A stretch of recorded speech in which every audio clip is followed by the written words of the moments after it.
Hello. Oh.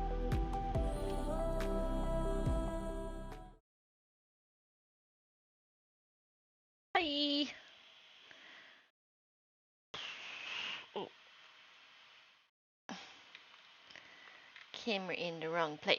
Now I'm coming back to do my paint by number.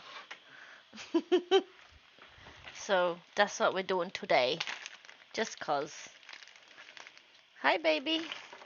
Oh no. This is what it looks like. This is what we're painting. Well, I'm painting. Izzy's just here to drink the water that I wash the paintbrushes in, but it's clean at the moment. Are you just drinking the water? Hi, Bobby. How's everybody doing this Tuesday? I really need to change my streaming schedule because I'm not going to have a job after this week, so I can, like, stream whenever or see what happens. And Christmas, it's hard leading up to Christmas. We'll see what happens. I need some paper towel. So I haven't done this paint by numbers in a while, so this could get interesting. I only needed one piece. Whoops, a daisy. Hi, baby girl. What you doing? Miss Izzy? Come here. Okay, you gonna sit up there? Who's your good girl? Who's your good girl?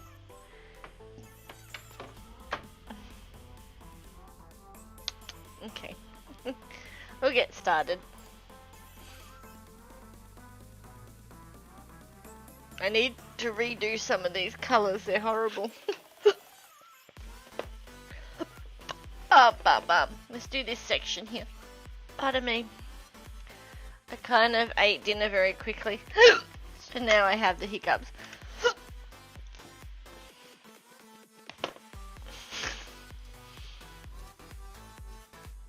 You're hilarious, cat. Are you drinking that water? Hang on. Pardon me.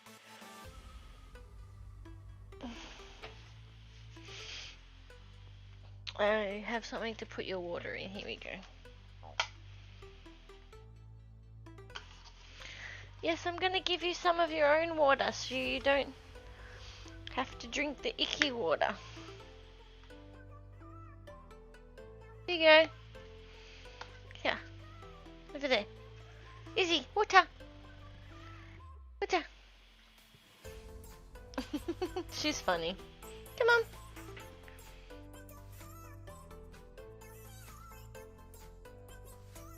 Oh, okay.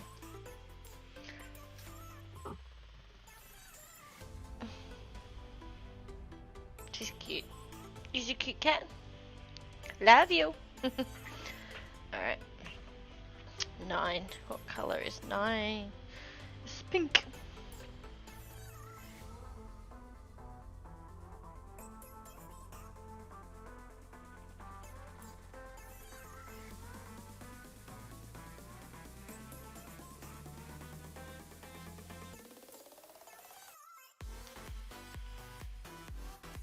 So my brushes both snapped. So I fixed them with hot glue gun.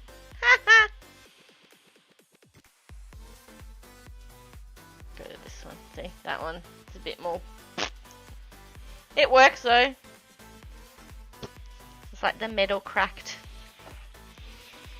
I don't know the best way to do this one. This is probably better. Last paint by number I didn't use the stand at all.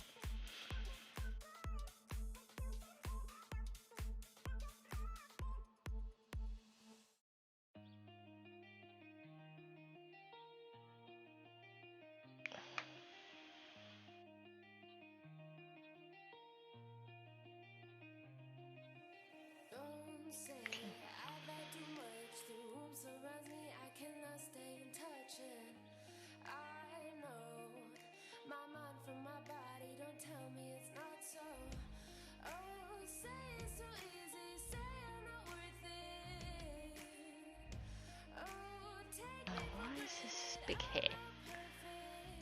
Okay.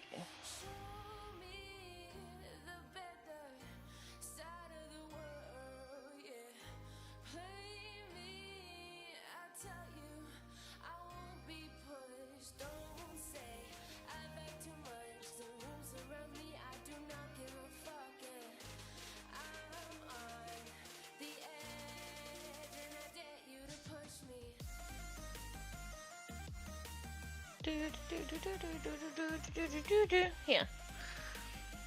I'm just scared I'm gonna knock it. There you go, Bubby.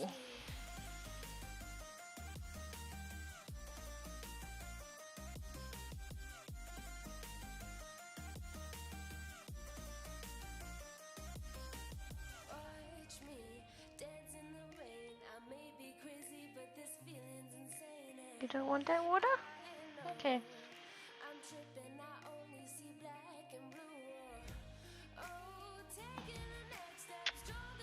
It's my little furry pal.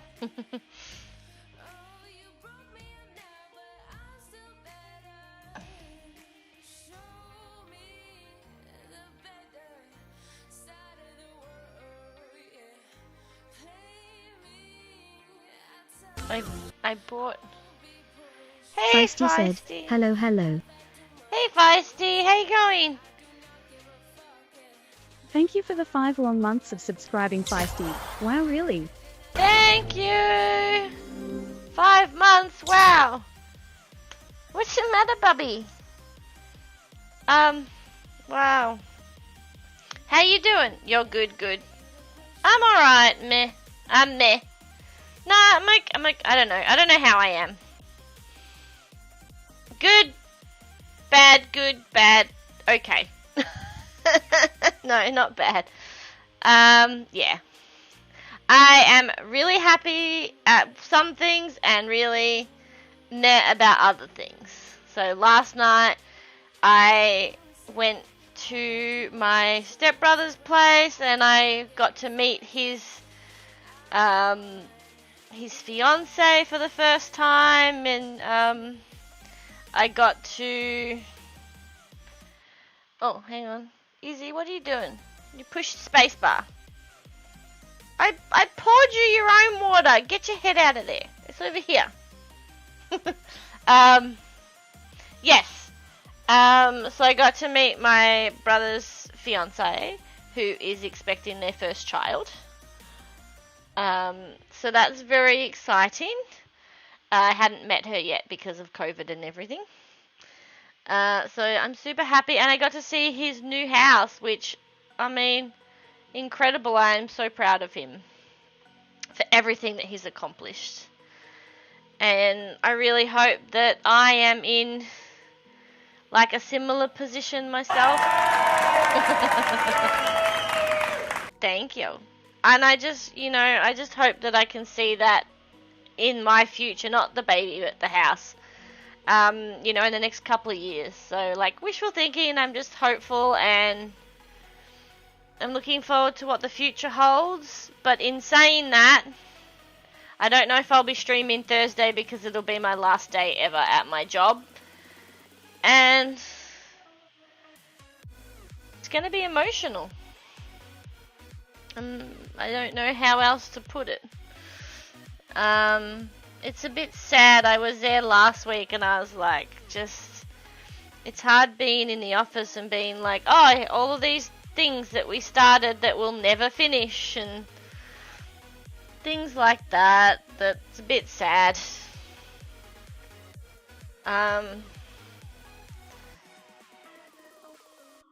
So yeah, that, and I am concerned that I am going to be unemployed for a little bit, and I can't do anything to stop that. Like, I'm already applying for jobs. Bye, baby. I'm already applying, and that's all I can really do, so.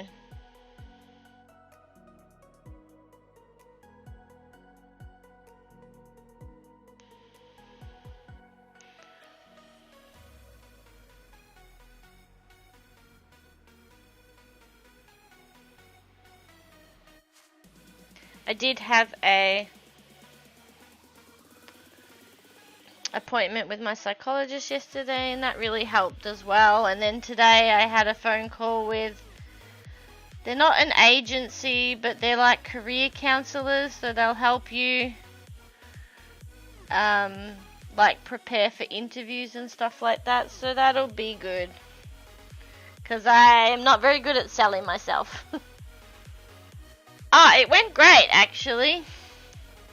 It was pretty awesome, and they said they'll be in touch about an interview this week, possibly. So,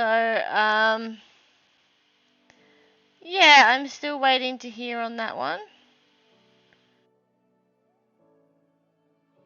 And I've seen a couple of other jobs on Seek and that could be of interest. So, I mean, there's some options. Like, there's truck drivers, delivery drivers for Coles. There's a few jobs doing that I think would be kind of cool too.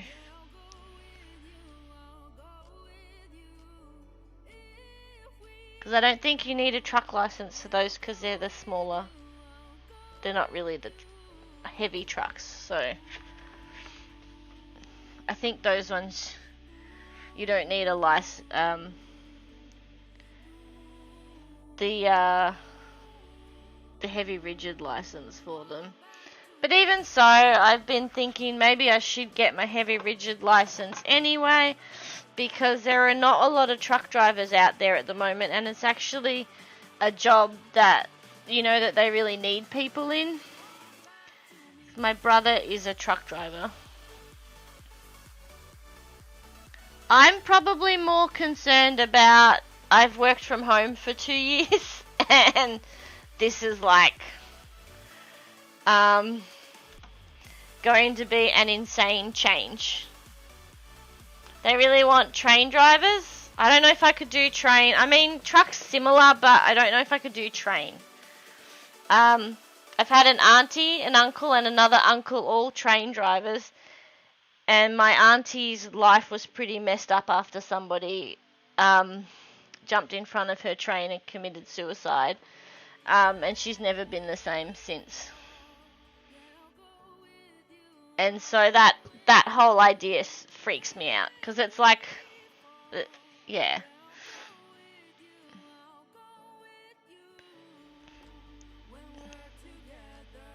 I don't think that I could live with that, to be honest.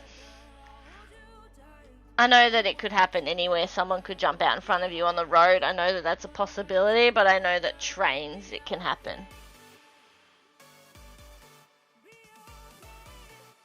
Yeah.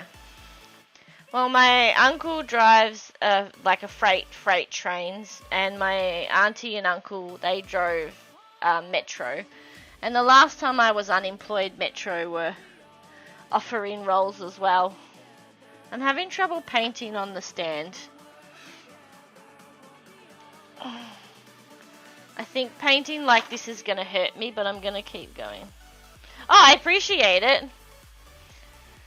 I just don't know if I could do that. That's all. But yeah, no, suggestions are fantastic.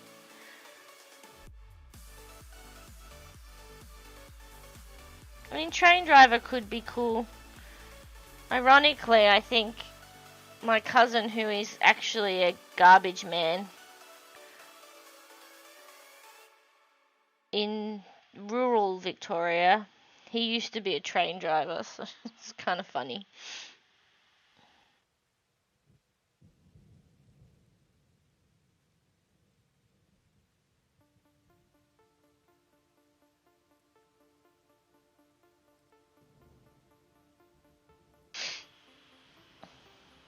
But no, there are heaps of options out there. Yeah, I'm waiting to hear back about this current job before I start applying for other ones, just at the moment. Just to see what happens. But yeah, I mean, I could look at something like train driving. That's my biggest issue, is I have a very kind of open resume. There's a lot of things I can do. because I haven't like ever limited myself to things. I've kind of done a little bit of all sorts. Not all sorts, but like I've done retail, I've done office. So, yeah, what was this?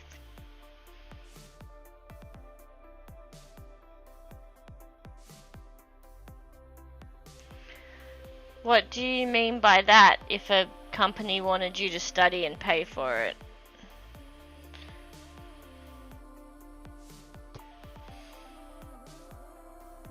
I think that's it for 9s.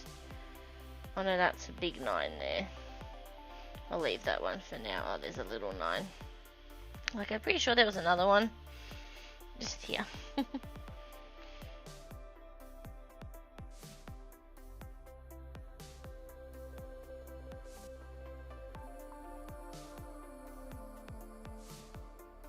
I got a Christmas present for you wrapped under my tree, actually. But you know what it is. My little Christmas tree. Not that one. The one out in the main part of the house. So that's all 9 there. Because the job that I am waiting to hear back on, the garbage truck one, that does include training as well. And there's some study. Should be cool. Go with 22.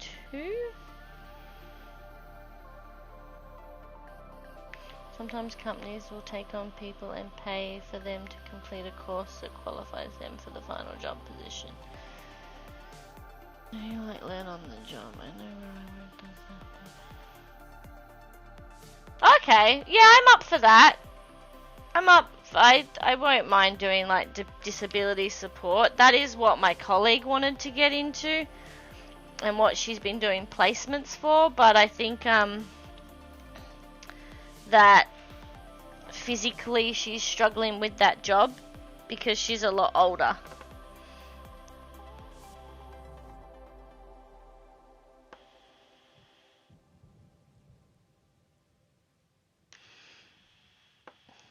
And by, I mean, not like a lot older, but I mean she's got a grandchild who's an adult sort of thing. So a fair bit older.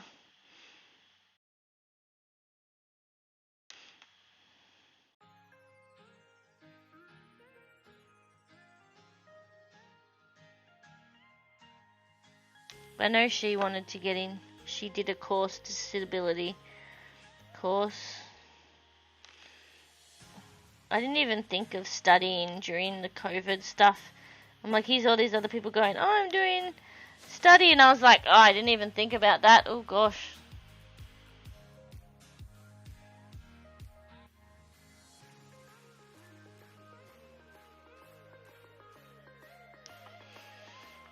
Yeah.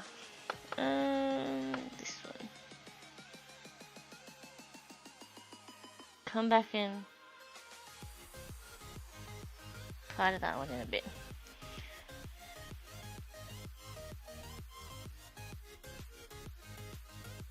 Yeah, like a lot of areas need people at the moment.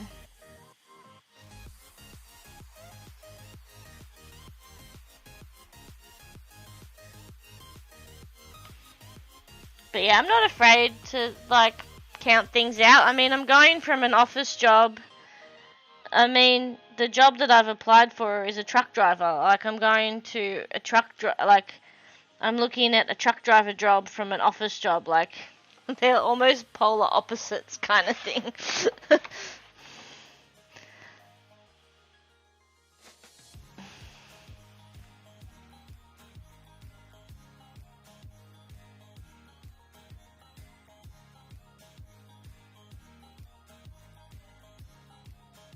Such bright colours in this one.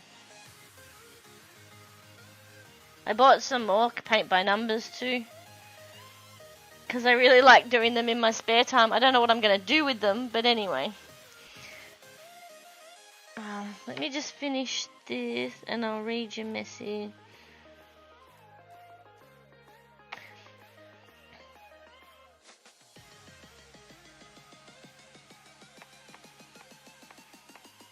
Oh, I forgot to set up my timer so that it tells me to take pictures every half hour.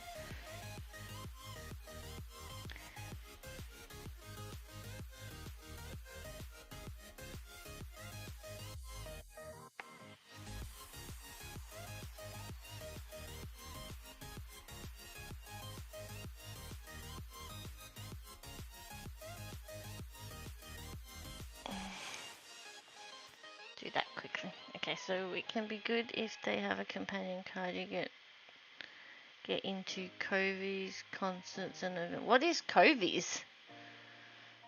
Events for free as their support worker. Yeah.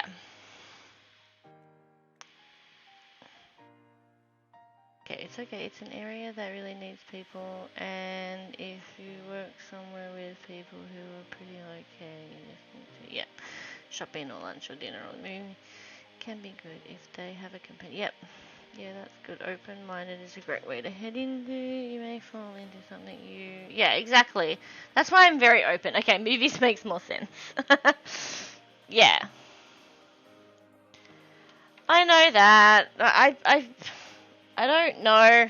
In some ways, I'm also in a state of mind of, I've been working and having weekends free for so long now, and really enjoying having weekends free. I don't know if I want to go back to working weekends. That's the other thing as well. Whereas garbage truck drivers, they don't work weekends. So there are a few things that I'm like, I don't know. Ads. Oh no, I just want to enable it. Yep, there we go. There you go. That's just a selfish part of me.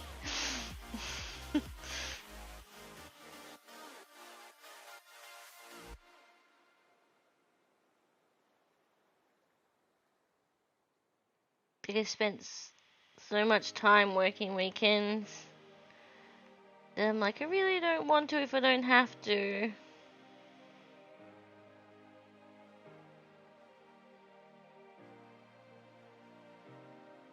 I've gotten used to not working weekends. I know it's silly.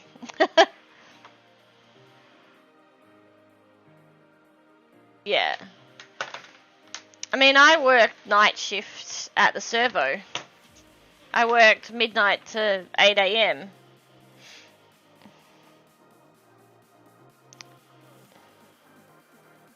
And that was weekends and weekdays. And just after that, I'm a bit like, could do without.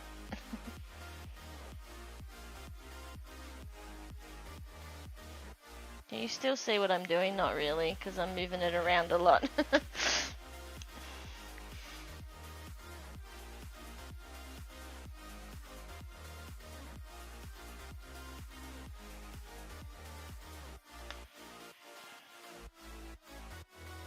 Okay, cool. You see my hot glue gun putting the brushes back together. Izzy doesn't want her water. Put it up here, but I'll leave it just in case she decides she wants it. I feel like I'm gonna knock it there. My Facebook's been showing me Judge Judy episodes and stuff, and I'm like, shit, this stuff's entertaining. Like, some people are so... I'm like, oh man, what happened to good TV like that? Like, that shit's entertaining. It's better than friggin' some of the shit reality TV that's on these days. Like, like half the stuff you see advertised, I'm like, are you fucking kidding me? But Judge Judy's hilarious, and then also tonight there was a couple of episodes of Divorce Court, and I was like, oh man, this is friggin' hilarious. I was like, do people in Australia ever sue each other? Because I've like never heard of even anybody even considering the phrase, let alone in like American TV shows. It's like all the time, I'm gonna sue you. I'm like, never heard of it. And it's like parents suing their kids, and I'm like, what? It's crazy. This is a really nice color. Yeah, it's pretty funny.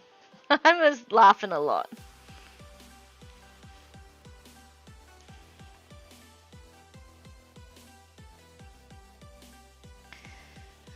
So the last couple of paint by numbers that I've done off stream, I've actually done them in the kitchen and just like watched TV as I've done them.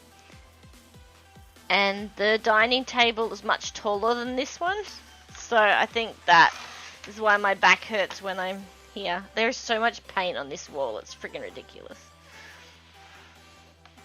Bad girl. Ooh. Hey! Rumen Rumbata. Rumbata. How you going? America is such a litigious society on the whole nother level thing. Yeah, I'm like, I don't get it. Like, why would you, like, destroy your family with suing someone over, like, $300 or something? I'm like, bloody hell.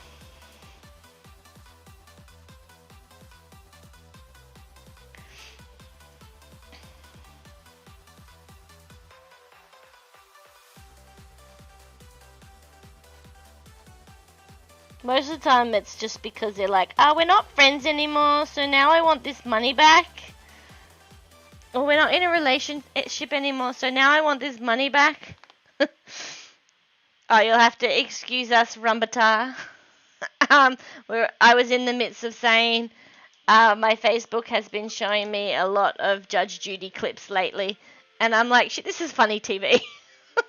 But in Australia, we don't really...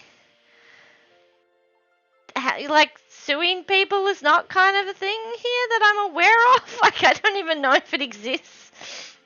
But, like, whenever I watch American TV, it's like, I'm going to sue you for that. And then watching Judge Judy, I'm like, holy crap. They sue over the most pettiest of things. They go to court for things that are so petty. It's hilarious. There was one a little while ago where they were suing because she stole his dog. She claimed it was her dog. Judy ended up getting... Yeah, I saw that one. Yeah, I was like... I saw a clip from that one. I just find it hilarious. Yeah, I saw that. Yeah. It's just hilarious. Like, I'm like, who needs friggin' Love Island or whatever shit's on TV these days? Like... Bachelor and Bachelorette and all that crap. Like, who needs to watch that? Get us some, like, people having bitch fights on TV in, like, divorce court or Judge Judy, and that shit's entertaining. Like, Judge Judy is amazing, though. She's like, straight on it. Like, you can't give me lip because you're gonna get it. Yeah. I love that too. And then sometimes I've got a couple of clips of, I don't know what court it is, I can't remember what it said, but it's like parent court or whatever, where someone's gone because they want to know if they're the father of the child or whatever.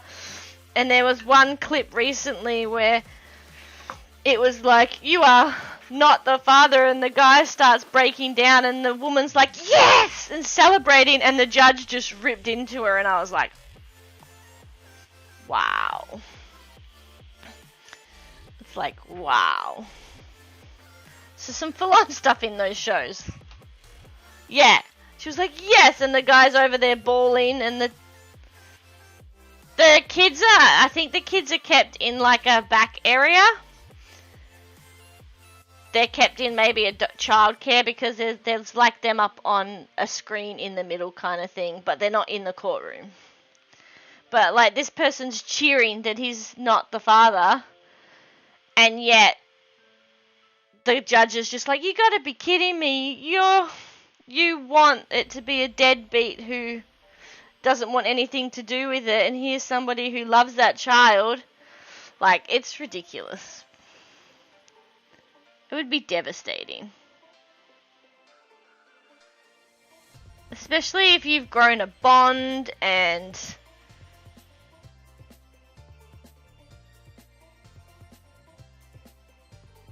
you know, you've got a bond with that child to be told, oh yeah, I was like, well, that, yeah, I saw that. I'm glad someone else knows what I'm talking about because I was like, what a bitch.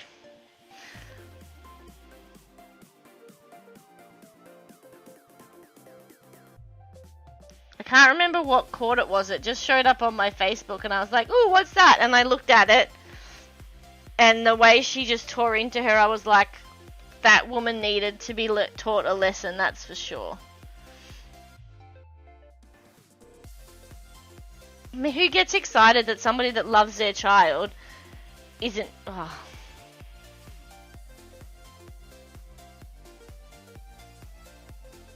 Oh, yeah, 100%.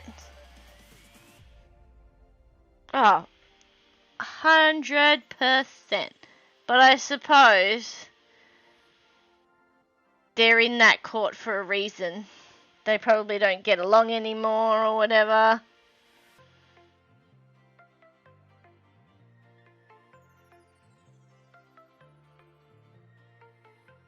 I just think it's sad.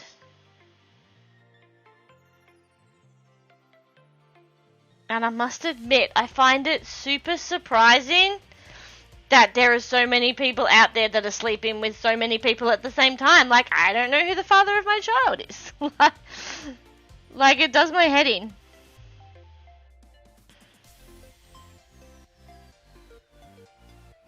I mean, it's hard for me because I don't really understand, like, relationships and that kind of thing. But I'm still like, bloody hell.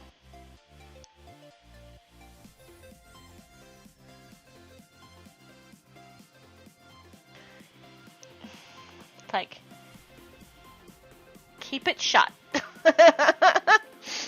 Especially because someone like that is probably going to be likely to have that issue again in the future and have like other kids. Who knows? It surprises me. I'm not saying that women can't have affairs or anything. I'm just saying it surprises me how many do. I realized I forgot to do that. I feel like I wouldn't let my poor relationship with an ex prevent my kids having... Yeah, no. Yeah. Yeah.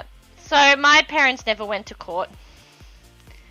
My mum will say that my dad wanted to leave us, but my dad's like, when we separated, I had a thought that came into my head that was like, oh, I could go away, I could go and start again. And then realization hit and I went, no, I can't, I've got kids. He said it was like a split thought that came into my head. And I'm like, yeah, anybody would probably think that. Like for a second they'd be like, oh, they could start again thinking, you know. But mum was like, he wanted to leave you and leave you without a father. And I'm like, no, he didn't. But I can't tell for sure because I wasn't there, so it's all hearsay, I guess. My parents are, it's the right word, fairly amicable. Yeah, so many parents do actually start again, exactly. He didn't see his daughter until she turned... That's so sad. Yeah. Yeah, so it's all kind of hearsay, because I don't know. I, you know, have my mum's side and I have my dad's side, and...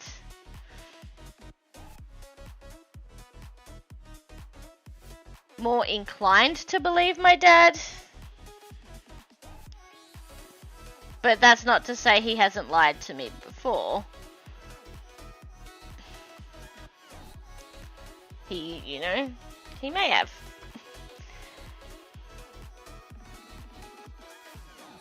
Because I know that I can't always trust what my mum says. Because I've had memories and I've gone, Mum, I remember I had this memory of this happening. Am I right? And Mum will be like, no, that never happened. But then I'll go to Dad and be like, I just have this vision in my head and I think it's a memory and I don't know. And Dad's like, yeah, that happened. And I'm like, but I don't think my mum's lying. I think she just she remembers it differently. Does that make sense? Like, I don't think she's purposely lying. Like, I don't think that's the case at all. My brother's bio dad found out Mum was pregnant and bailed. They never been in the same room together. They connected on Facebook recently, but Josh isn't interested now. In his words, I don't need him now, never. Yeah, exactly. It makes it, yeah.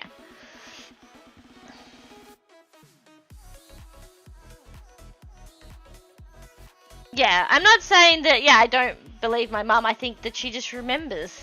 She thinks they happen that way, or I don't think she's lying necessarily.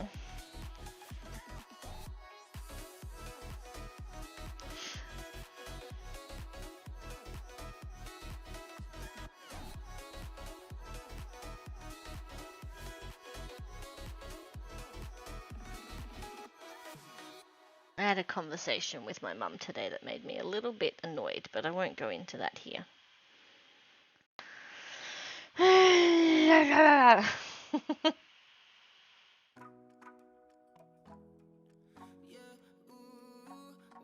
All I can say is I'm super excited to become an aunt, to be an auntie again, like to have a new niece or nephew to spoil. I can't wait, and I'm so excited. Patrick! How you doing, mate? Whereas my sister's mum says she would never be in the same room as Dad again, even now, which I think is childish, and I know she... Oh, wow. That's crazy. I would totally trust my parents' account instead because they've never lied. Yeah. I meant, admittedly, they fucked up, yeah. Yeah, alright. Alright, Patrick, how are you? I was saying I'm a bit meh because some things are really exciting and other things are really kind of, you know, meh, happy. So I'm really happy because last night I got to see my brother's new house and meet his fiance, and she's pregnant with their first child. So, like, I'm super excited now. I'm more excited now about my future niece or nephew because now I've met his partner, because I was always a bit like, I feel weird that I haven't met her because of COVID and everything, nothing kind of else. But, like, so I'm really happy about that, but then I'm also sad because Thursday's my last day at work.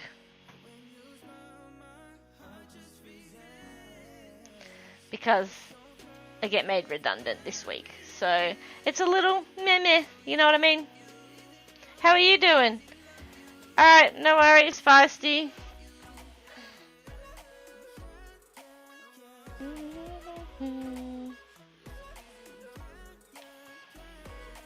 Just doing this paint by numbers because I was doing some off stream and I finished them all. Because they were Christmas presents and birthday presents. So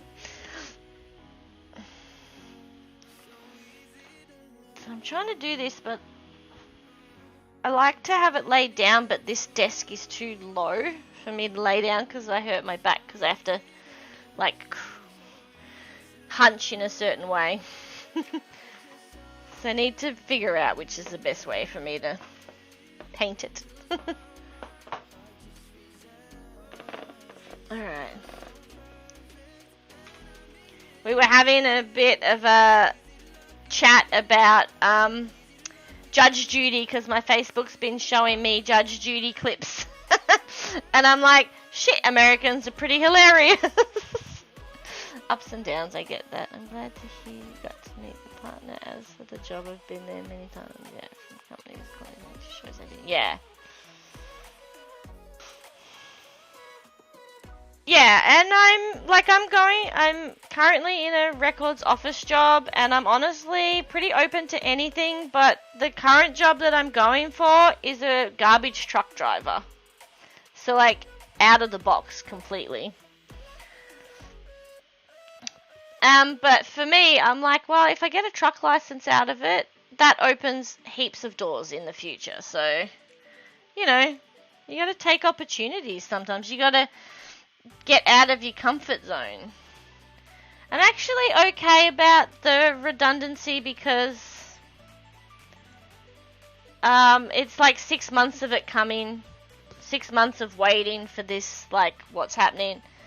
6 months of just waiting, knowing that my job wasn't going to be there anymore, and then now it's official, and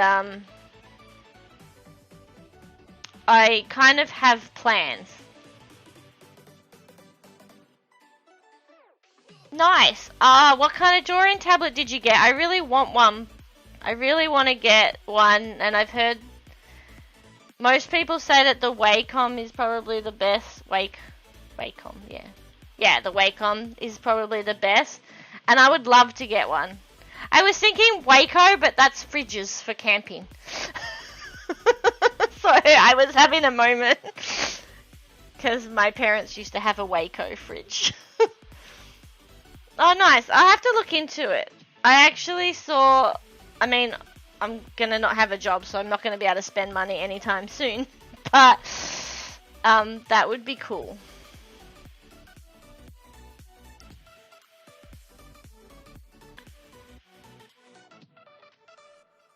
I also thought about getting a light box. Are you going to, ooh, you're going to, oh, good.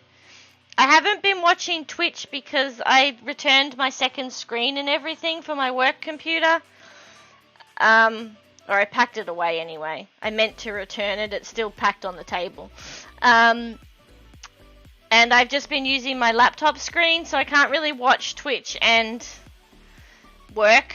Not that I'm doing heaps of work, but I'm still working technically. So... but yeah, you're gonna get a new tattoo? Nice. Monkey and I have had plans to get a tattoo for so long. For like as long as we've known each other, so like 8 years. You posted it in the Discord. Alright, I have a look.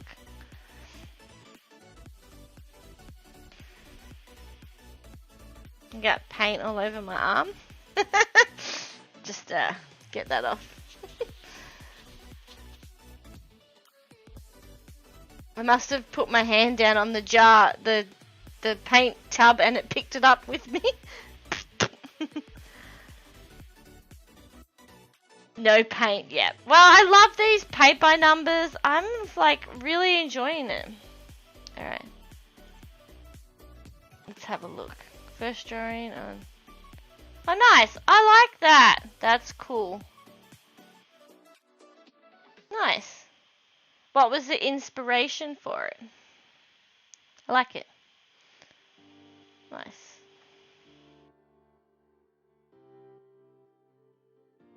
Oh, no, that's not what I was meant to do, yeah. My next tattoo is going to be... Well, my tattoo that I want, Monkey and I want to get together is Stitch. Okay, nice. Awesome.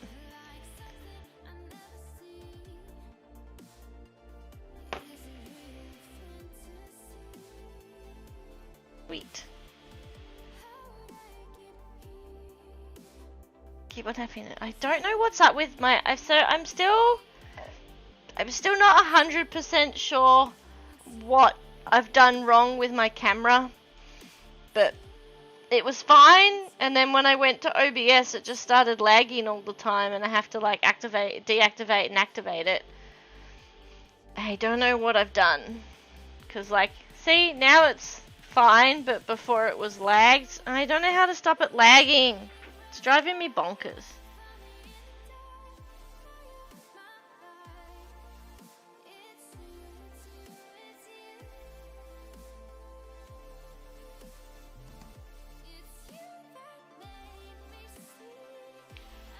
Oh, you can see what I'm doing, cool. Yeah, it's a bit hard because time zones are so different, because we went forwards an hour. Yeah, we went forward and you went backwards. So like the time difference has like changed dramatically. But no, it's good to see you here. Thank you for popping in. I really appreciate it, and I'm awesome news about the tablet. Hopefully I catch one of your streams. Well, I won't have a job for a little while, so I might be able to like get around and watch some Twitches and stuff and keep myself busy, so I might see you around there. But thanks for popping in. Mwah, have a good day. We got Santa Claus, Santa Donkey Kong up there. I generally laugh nearly every day about something. I'm good like that. It's like I went to the Christmas party at work, and I was like, I'm kind of hating everything about work at the moment, in a sense of, they don't want us there. Nobody really cares about us. That's the internal feelings. But I still went to the Christmas party. I still smiled. I still chatted to people. But, like, inside you're like, you know what I mean?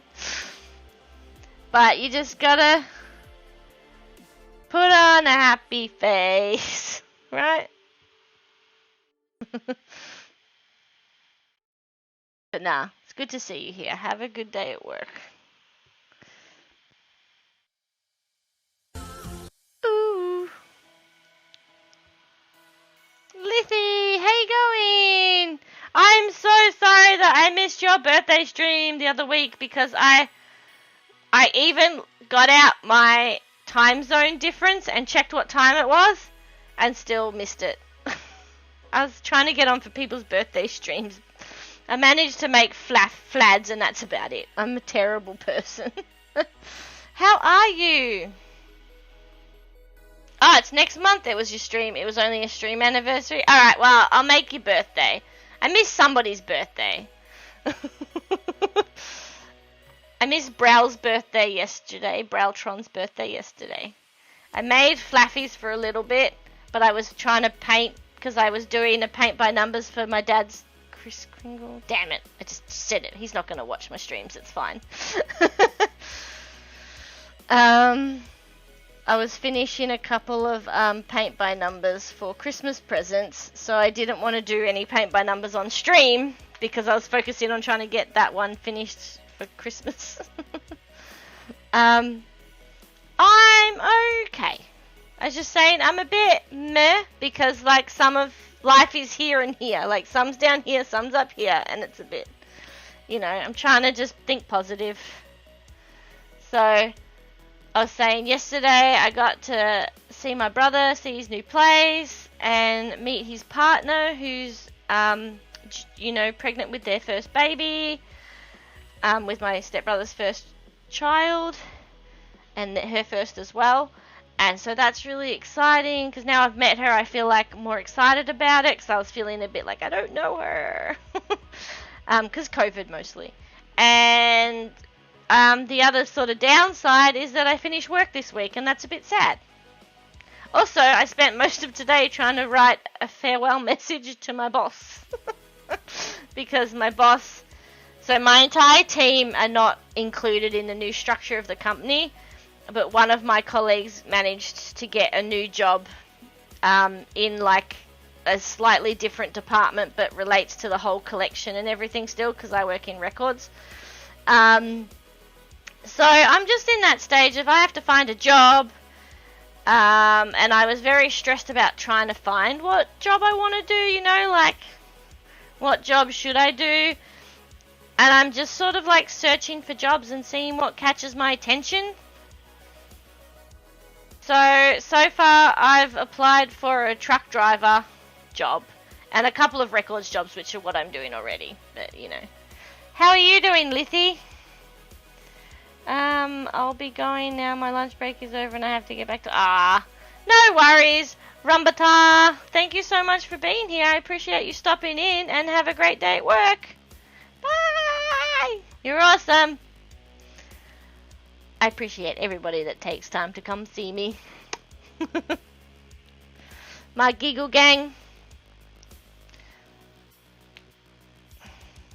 Maybe Patrick's right. I need like a tablet because I got paint all over my arm.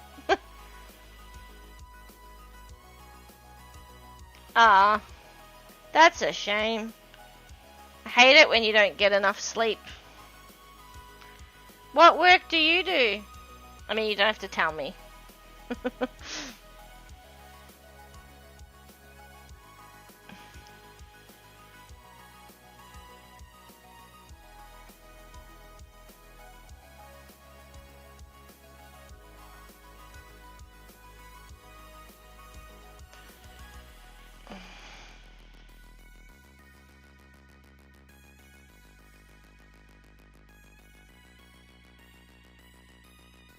really struggling on the easel today. I think because the last few paint by numbers I've done on the kitchen table, and it's slightly higher than this bench. So I don't have my shoulders hunched as much, but when I try and do it here, I'm hunching too much and then my back really hurts.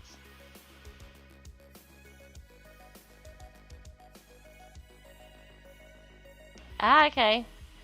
I was going to start different work today within the company that would be more... okay. Rehabilitating into work. Okay.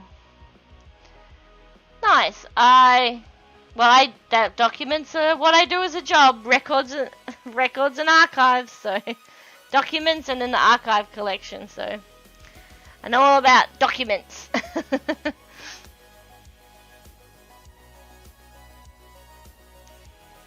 In some ways, I'm like, it would be interesting to go from working at home to like something like a truck driver.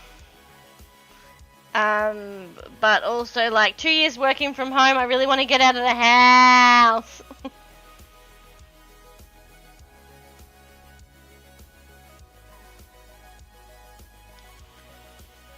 Like 10-hour shifts. Had a really bad burnout, so I'm building up stamina again with 10 hours. Didn't want to raise that slightly. 10 hours is like a long time. 10 hours per week. That makes more sense. You can only do it. You can only do it slowly. Alright, let me try and remember to take the half-hour photos. I gotta remember the last photo that I took of this because I try and take them the same way. Oh, I created an album. Let's go into the album. Okay, this way.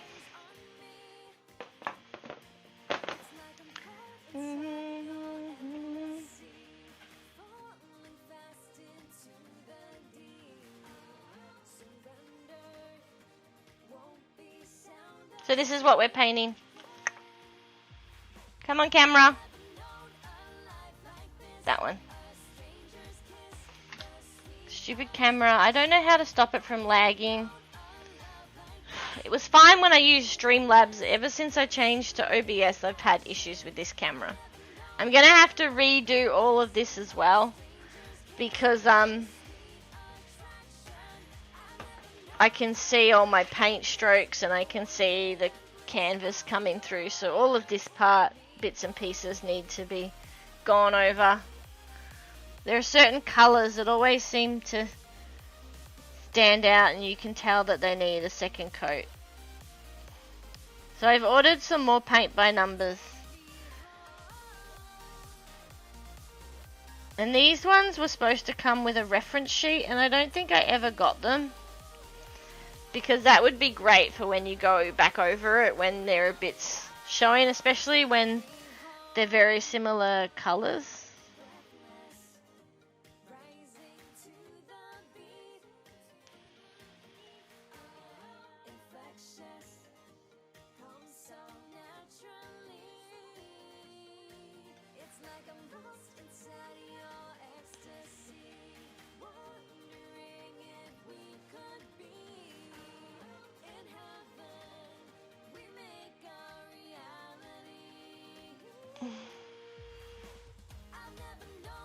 Well, I hope when you get to go into work and do your new challenging job, it's good.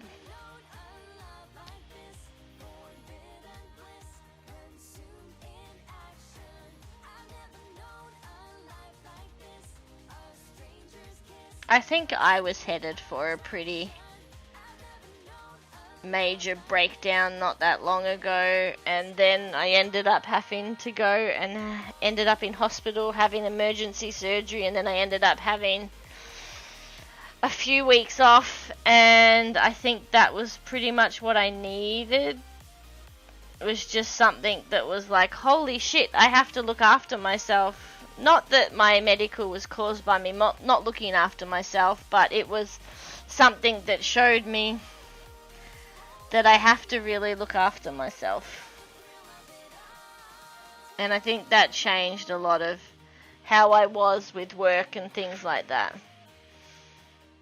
Like, even now, when my boss has literally been like, if you want to take 3 hours in the middle of the day to go and paint stuff, just do it. Just let us know, because, like, we finish on Thursday, so, like, there's no, like, real need to do work necessarily. And I'm like, but I can't do it. It was even, like, on Friday, I went into the office, and I got to the office. I thought I was going to be late, but I actually got there on time. And my colleague wasn't even there yet, and she messaged me saying she was running late. And when she got there, I was like, I had a little bit of a crisis this morning of, like, I was rushing to get ready to get here, and I literally had a moment of, why am I rushing? Why am I still trying? Why am I putting so much energy into some place that doesn't even care? Like, I had a full-on moment. So yeah. It's a bit like that at the moment.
It's good that you're taking time for you.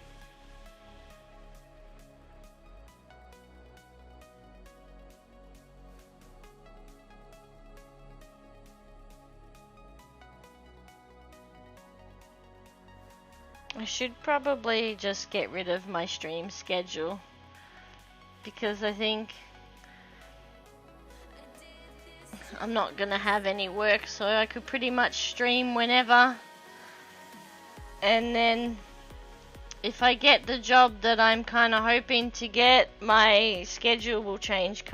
I might not be able to stream at all, possibly. It depends on what shifts look like, because they said it could be anywhere from 8 hours to 12 hours, depending. And I would have to get up at 5. I would have to be there and start work at like 5 a.m. So I think I may have to give up streaming for a little bit. Definitely stream a lot earlier, so I think my stream schedule will change. But that's not to say I'm going to get that job, I'm just hopeful. It's a job. It's specifically for females, because they're trying to get more diversity in that field, and I think that's amazing on its own. So I'm pretty excited. If I get to be a part of this process, will be exciting, because it's about making a difference and making the world a bit more of a diverse place with, you know, females in those types of jobs. So it's exciting.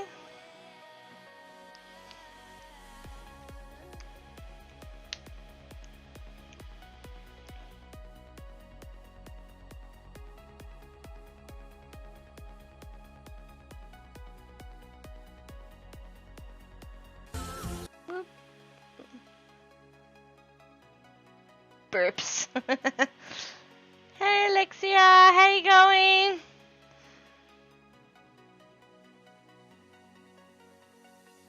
Just doing some paint by numbers here. How you doing? Hi.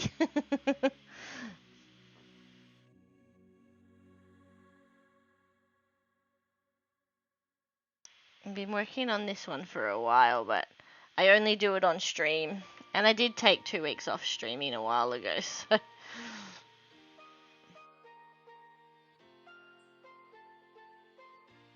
All good. You remember this one? Yeah, I haven't done much on it, so... I was working on some off stream. Because I absolutely have started loving doing them. But I'm like, I can't just do them for streams. I need to, like, do them for fun, and they're relaxing to do. Yep, so that's the picture. We're getting there. Getting closer.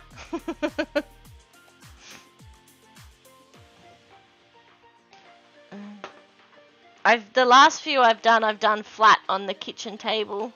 And the kitchen table's probably about here in height. So this is a bit too low. So I have to have it up on the easel.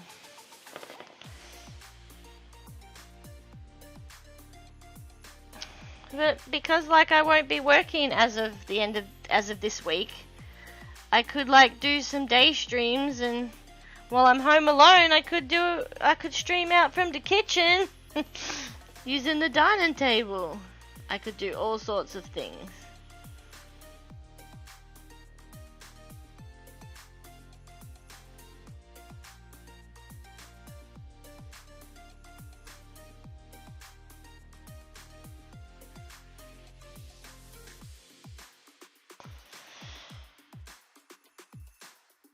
Yeah. I think I will. It's just an emotional process, really.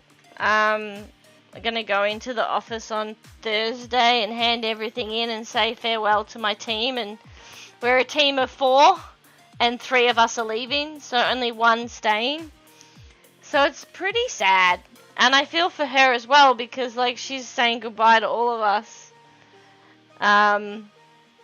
And I just found it a little emotional being in the office and being like, oh, that's something that we were in the middle of doing and we never got to finish. And, you know, like just all the unfinished projects and stuff. Yeah. That's why I took a little bit of a break a couple of weeks ago because life got overwhelming and I was struggling to keep it separate, like the emotion separate in stream. And... yes, I want to be honest with everybody, and I want to be open, and I want to talk about important topics, and I want to talk about, you know, things that are overwhelming, and anxiety and depression and all those things. But there's also a stage where you've got to be like, I don't want to put all the negativity that I'm feeling on other people. And you have to take that step back. So that's what I did. Thank you. Hugs back. I appreciate it. I'm just, like, I've got a very kind of open resume, so we'll see what happens. Pardon me. I was just saying before, I've applied for a job that's like a garbage truck driver, so, like, that could be interesting. Sorry.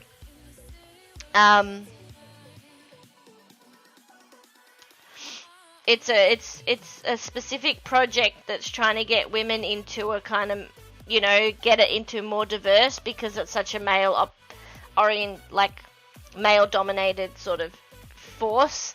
I think this company says they've only got 6% female drivers, so they really want to get more drivers out there. So I just think the innovativeness of the program and everything is incredible, and I'd love to be a part of it.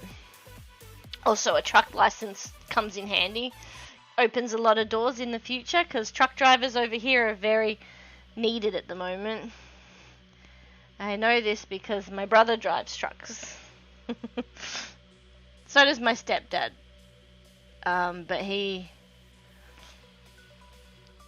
But not as big as my brother's trucks.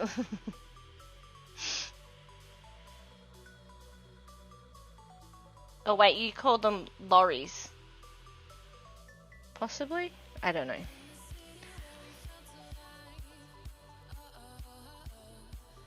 And I get confused because like Americans talk about trucks and they're literally talking about a big ute. We just call it a ute.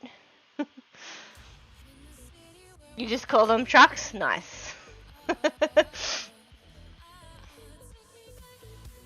So over when my friend and I, you didn't grow up in the UK, that makes sense. When my friend and I were in the UK, because like I don't know, I didn't know that it was only an Aussie thing or whatever. Maybe it's just where you're from. But over here, you'll often see like kids or whatever, and a truck will drive past, and you'll go, and everybody kind of goes, and that means toot the horn kind of thing, like. Because, I don't know, like, trains, they pull, like, a cord to toot the horn. So you go, like, and you want them to, like, toot the horn as they go past. And I remember my friend and I were in the UK. And I think we were heading into London on the M1. And a truck drove into the back of a bus or something. And we were maybe, like, 4 cars away from it. So we were stuck for, like, 2 hours just 2 or 3 hours just sitting on the freeway. So we were like, all these trucks going the other side of the road, and we were like, nothing happened. We were like, I'm so sad.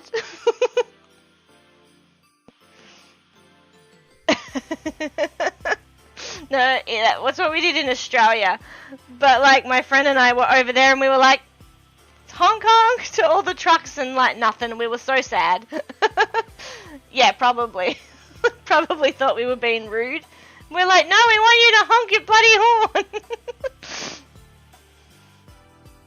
I remember doing that at a bus stop once, and a teacher of ours, my friend and I were doing it at a bus stop, and a teacher drove past, and she called us hussies because we were.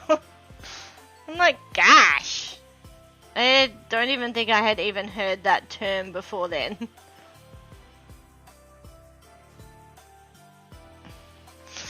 But yeah. How bad? We weren't being rude, we were just being Aussie.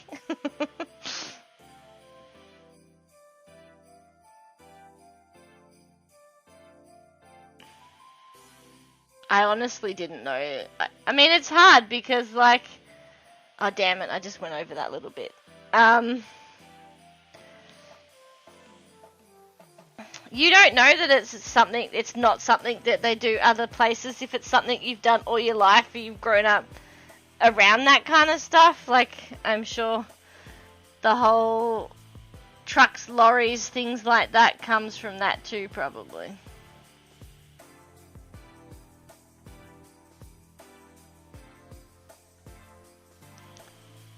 So where are you from then, Alexia? I thought you were from the UK, but I could be wrong. I mean, your accent sounds UK. Oh, okay. Because I'm like, I'm pretty sure you have an English accent. In Hong Kong. Well, there you go. And then you moved back to the UK.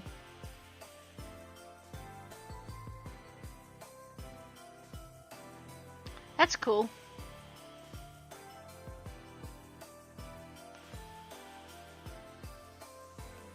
Yeah, probably. Brits are probably like, what accent? Or what English accent?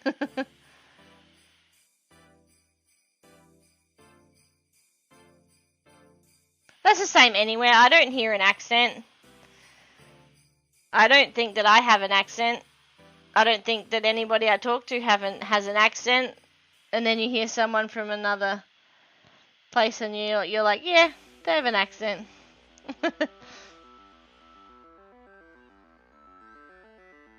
I'm also very bad because I pick up accents really easily. I feel bad sometimes, like when I've been at conventions and I've been like at the dinner or I've been looking after a guest. If I sit next to them long enough, I will pick up their accent. And I'm like, and I feel like I have to apologize. So I'm always like, I'm really sorry. I'm not mocking you. I just pick up accents really easily. If you told me to do this accent, I wouldn't know how to do it, but I've picked it up from just hearing you talk. It doesn't happen all the time, though. But it's like, I feel like I have to say, sorry, I'm not trying to mock you or anything. It just happens.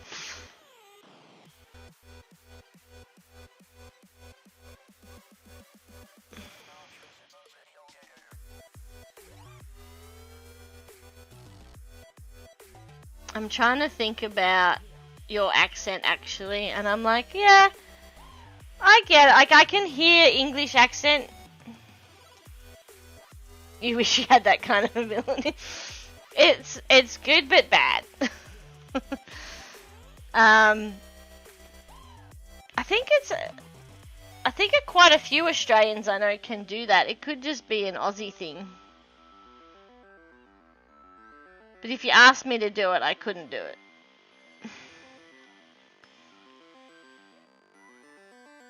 It happens organic or it doesn't happen at all. Like, nice. Yeah.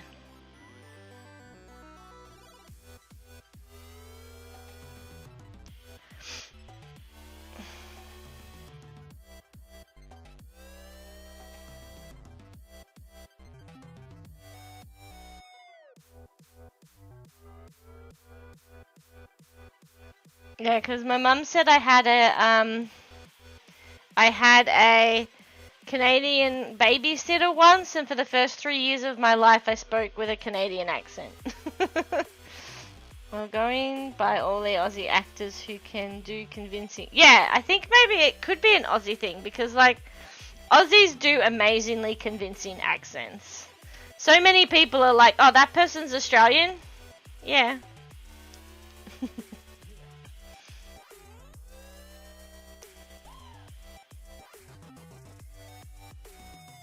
I mean, there's a lot of good American actors, British actors that can do really good American accents too, like Tom Holland, and Hugh Laurie's another one who does a good American accent that you almost wouldn't pick him as a Brit. I mean, most Aussies you wouldn't pick as Aussies.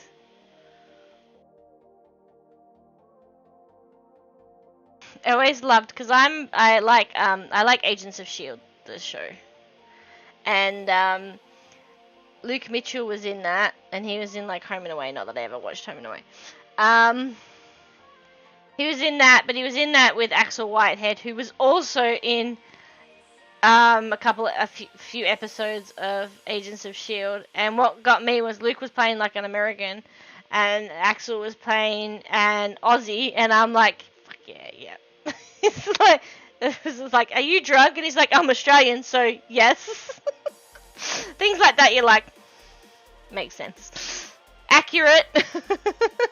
I'm an Australian and I don't drink, so not accurate for all Australians, but you know, it's a common thing that people think of when they think of Aussies, is that we like to drink a lot, and it is true for the majority. I just don't like drinking very much.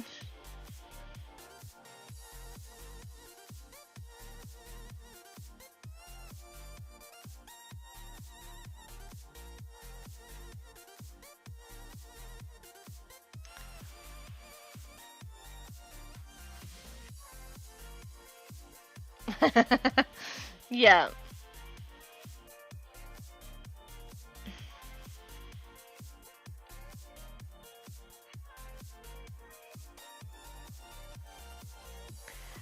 Unless I do love it when like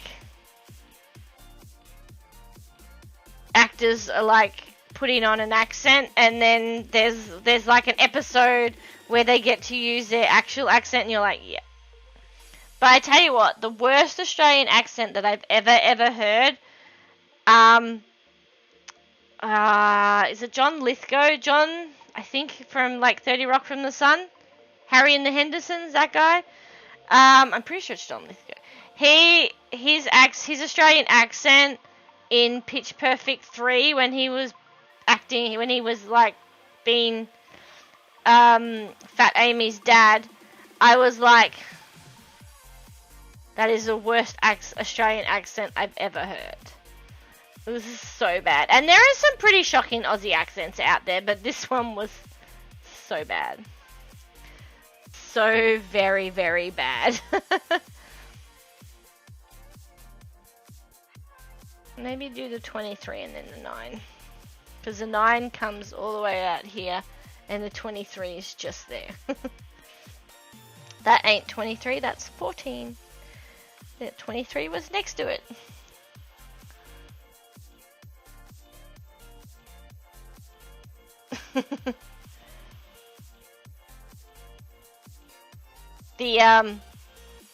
I guess that's hard because I wouldn't know like Manchester from Essex.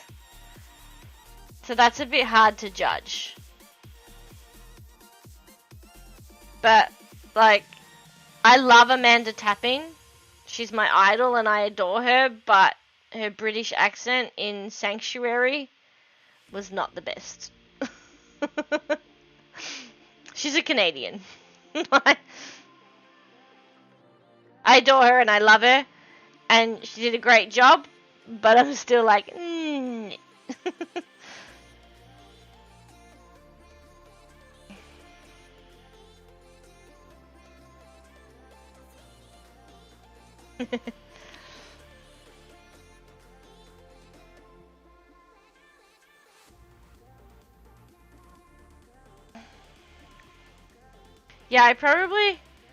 Yeah, I did, like, Frasier has been replaying, so I don't think I ever really watched Frasier, but it's been replaying, and I've seen it a couple of times, because, like, my stepdad's watched it, and I've walked past or whatever, and I'm like, I saw one episode where,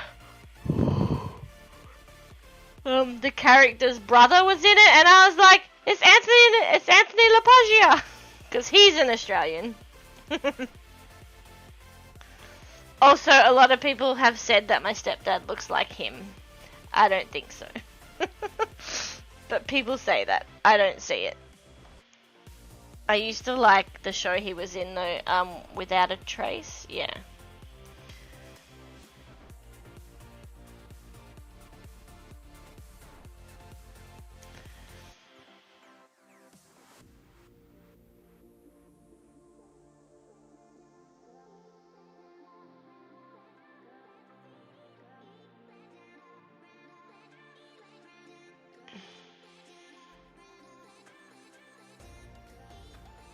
Accidents are an interesting thing, though.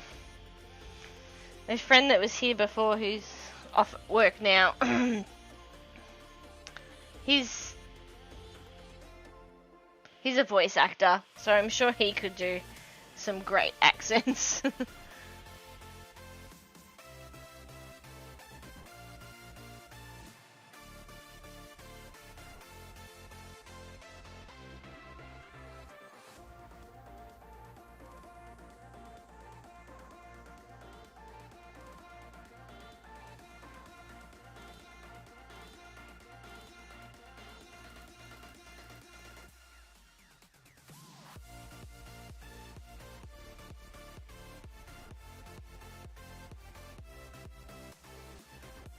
Oh, yeah, you can see what I'm doing. I'm always worried that I've moved it the wrong way to the camera. Almost need like the camera. No, it would be too wobbly, but like behind me. I was like, I should have a hat with a camera on it, but that would drive you crazy. Because it would be wobbling everywhere.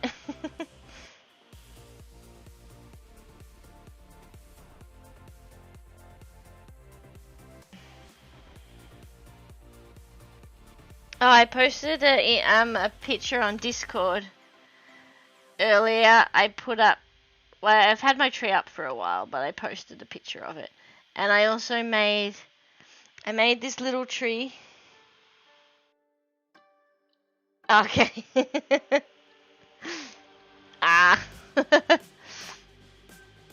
It's been a long time since I've seen the A-Team, so I couldn't quite remember. And then the last time I watched the A-Team, it was probably the movie. The more modern movie.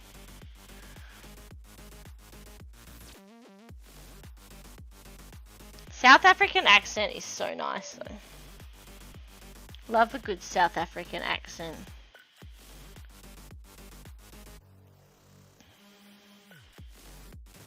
Cliff Simon, one of the actors from Stargate, who sadly passed away earlier this year, he South African. Such a lovely guy.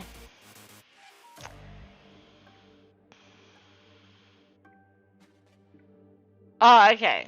Gotcha. Because I was like, I wasn't sure if you meant A-Team, the actual series, or the movies. South Africa. A South African accent's nice. My paintbrush broke. Oh, stupid delaying camera. Let me just... My paintbrush broke, so I put hot glue gun on it to put it back together.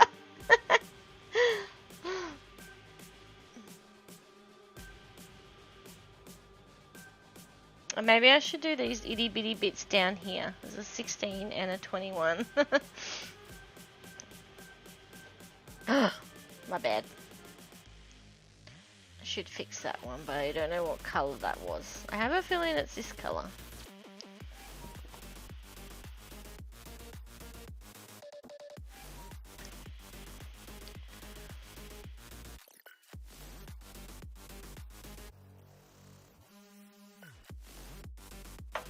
What I have this for, when I can't get the lids off. Just hook it under there and lift it up.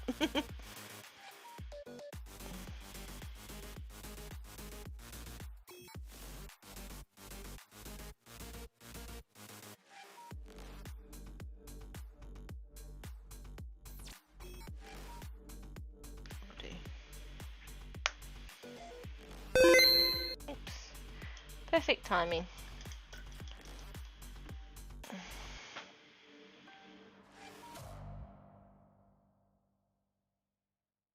Hate that it never looks like I've done much, like at all.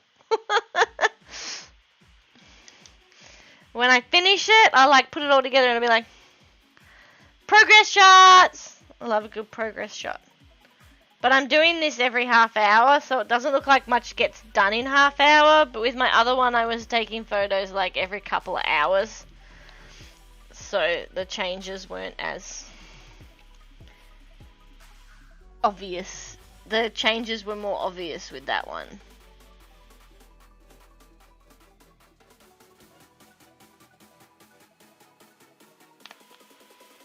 $21.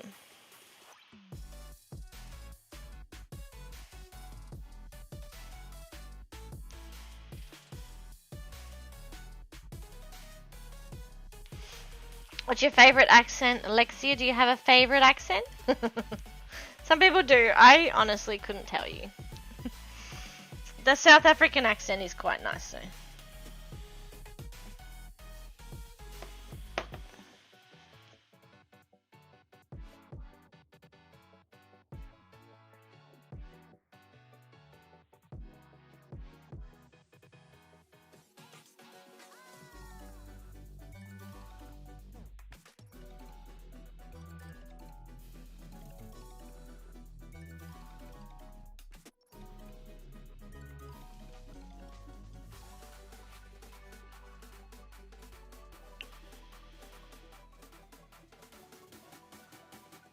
Hi, Bobby. Hi, what you doing? Kisses. Kisses for me. I love you. Hi. Is you rub up against me? Okay.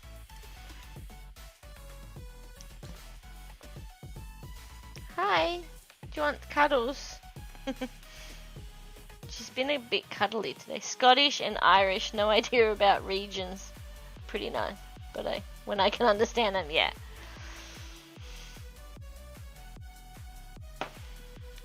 Oh, come here. Say hello to everybody.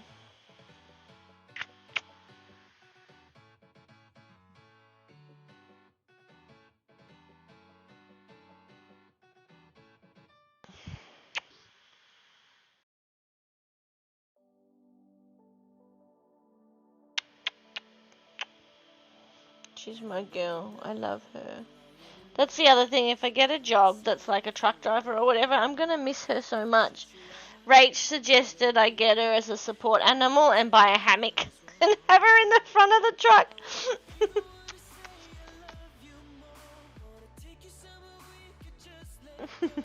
Oh, she is. Hi.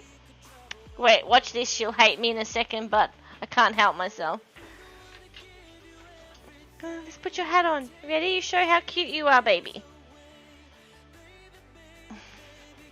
Come here.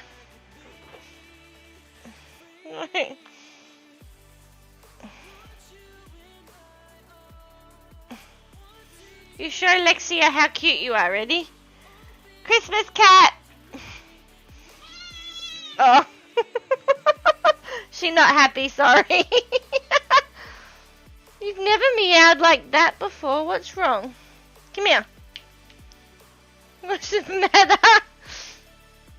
You want off? You want it off?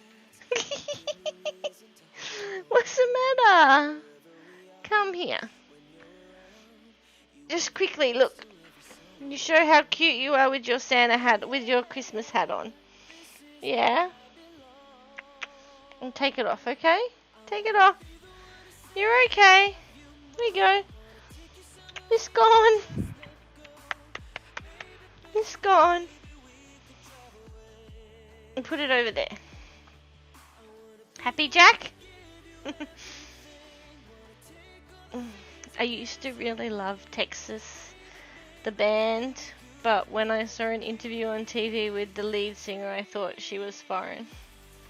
I don't know Texas. Oh, maybe I do. But I don't know the people in it. I may have heard of it.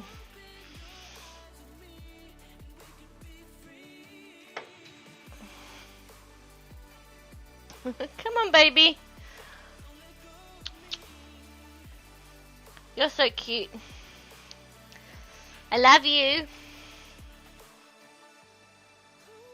You gonna help me paint? I'm trying to get your fluff out of my face. I'm trying to get all of your floof out of my mouth.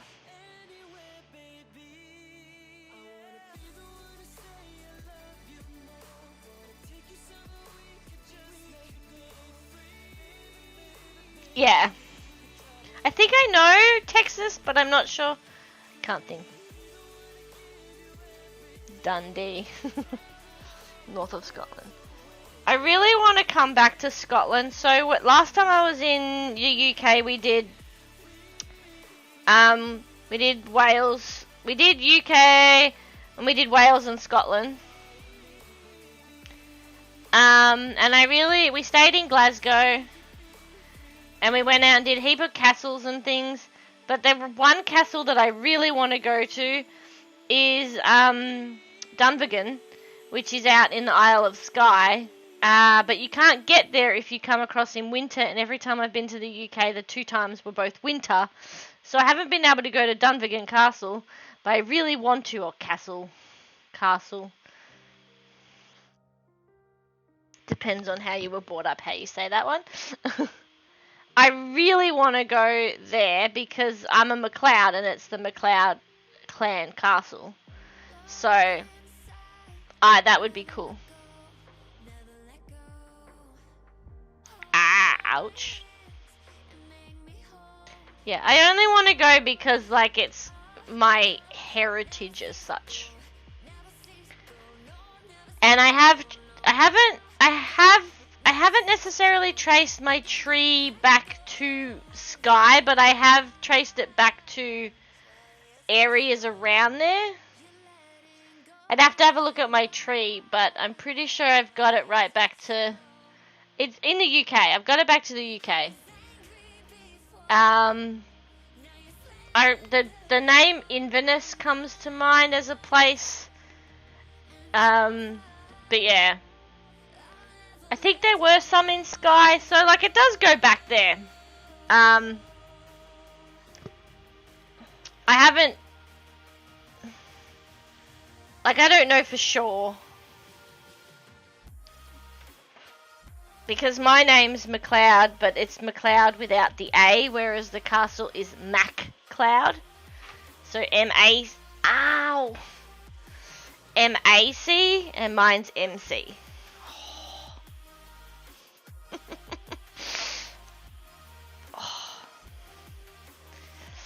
I just caught my hand on the side of this desk. So the part of the desk that I'm painting on it pulls out of the main desk, and so there's like the roller, and I just hit it on that metal bar that rolls under the desk.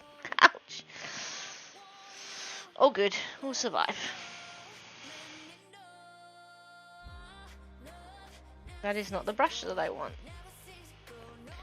Yeah, so like for me that would be pretty cool. When we were over there, my friend is a Campbell, and we went to Campbell Castle, and that was pretty interesting because like we were the only ones there. It's out like very remote, and the guy that works there, it's just him on his own. He must sit there by himself so often and have like people come through every now and again. He's very chatty, was telling us everything, and he was like, well, the McLeods and Campbells were actually enemies, and damage done to this church would have been done with wars between the two clans, and I'm like, that's crazy! But also kind of cool. So then we were like posting stuff on like Facebook and things going, oh, mortal enemies!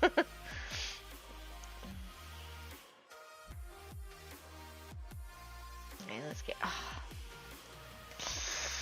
I really hurt my hand just then because I hit the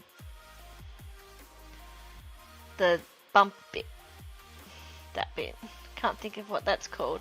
Right on that metal bar. The knobby bit of your hand, of your wrist.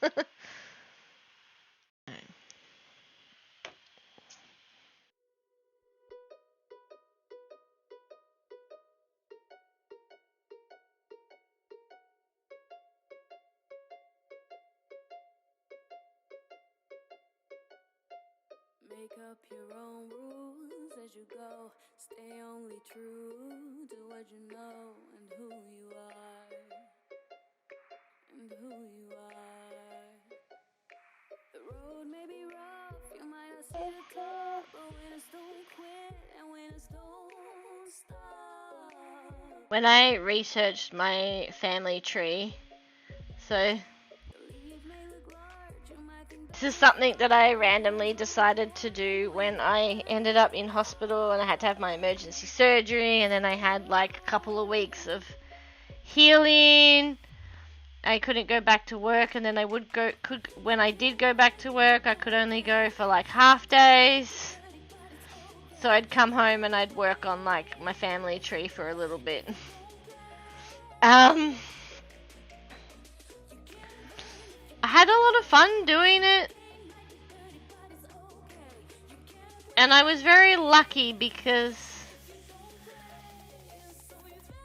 when I started working on it, I had my nan to sort of ask questions and look into stuff, and we went through the family tree together. You know, and she passed away last year, so I'm really lucky that I did that with her when I did. But in researching my family tree, I actually went all the way back. I actually have also found the convicts, like some of the convicts that came across to Australia. So I can't think who it is, but like great, whatever. She was sent to Australia. Let me see if I can look it up actually. She was sent to Australia she was convicted of manslaughter.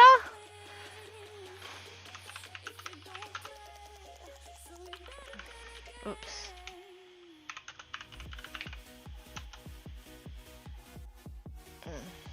Nope.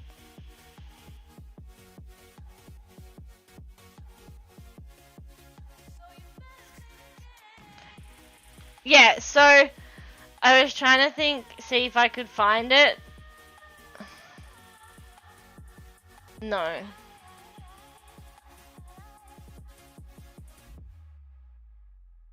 No, not that one.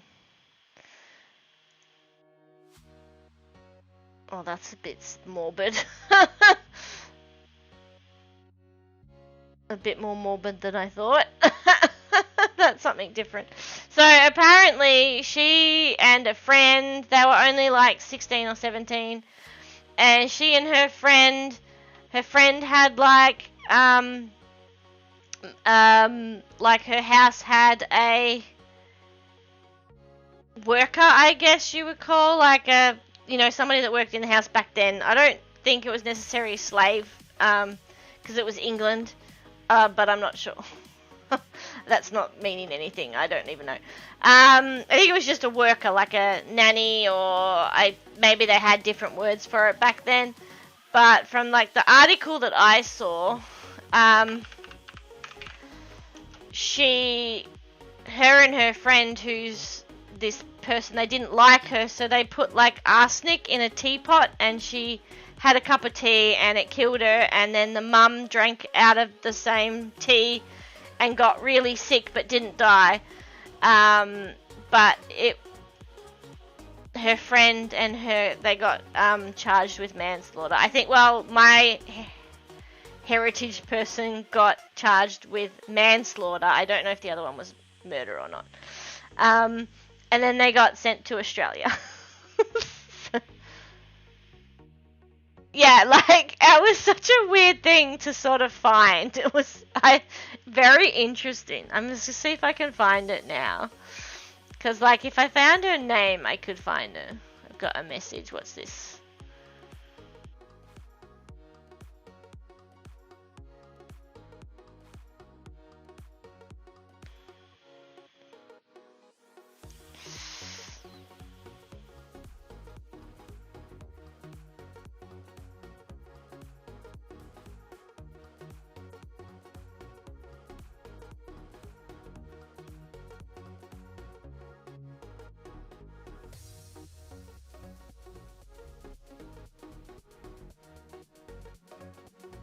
All the people are always asking me about, like, these people that I'm not 100% sure about. I've just, like, followed them.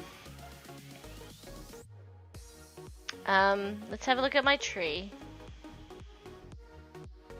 This is my tree, so it's pretty extensive. So, I can't even remember what side it was on. So many, and I'm not a member anymore, so I can't, like, find the information. I don't think it was the McLeod side. McLeod. So many McLeods. See, I know that my friend, one of my best friends, her mum is a McLeod as well. But I don't think there's any relation. Sorry, this is my uncle. My nan and my uncle both passed away last year, so I'm like, there's a little moment. There's my nan and pa. There's my great-grandfather. No, wait, hang on. That would be my great-great-grandfather. I have a book about him down here. So this is basically a lot of my family tree is in this book as well. This book, which is called From the Land of the Midnight Sun to Down Under. And it's not really a book. It's basically just the story of my family that somebody's written. And it was written the year before I was born. Oh, it smells so old. So... got some like certificates and things in it, and at the back is a full-on family tree. And then we've got the old, this is a little messenger thing from the 1920 little all falling apart. These are things that I borrowed from Nan that I never got a chance to give back to her. And another family tree. This is a news article of my great uncle. I once had somebody join my team at work, and they they said they grew up in the same country town that like my nan grew up with her brothers and brothers and sisters with her siblings. And one of her brothers used to dress up as Santa Claus and ride his bike around town at Christmas time. And so I said to her, did you ever remember that? I think he would have stopped by the time you were there, but you may have heard stories. And she was like, oh yeah, I remember that, because he passed away in 2005, I believe. And she was like, oh no, I heard stories and I think I remember that happening. And I was like, yeah, that's my great uncle. So I was like, that could explain some things about my family. We're a little bit crazy.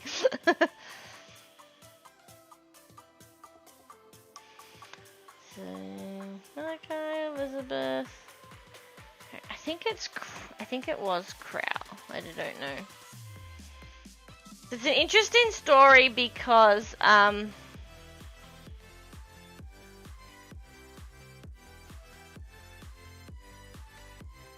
about this convict that came across. The interesting part is because it actually follows the fact that they came here, they were in like the detention type stuff, I guess, and then they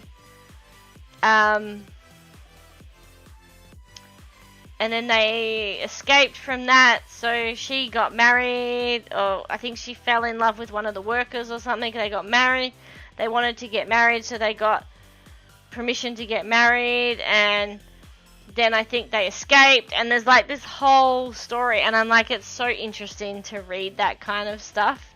Like, they lived out in the country of Victoria, and like, well, basically lived on the run, had like 5 kids.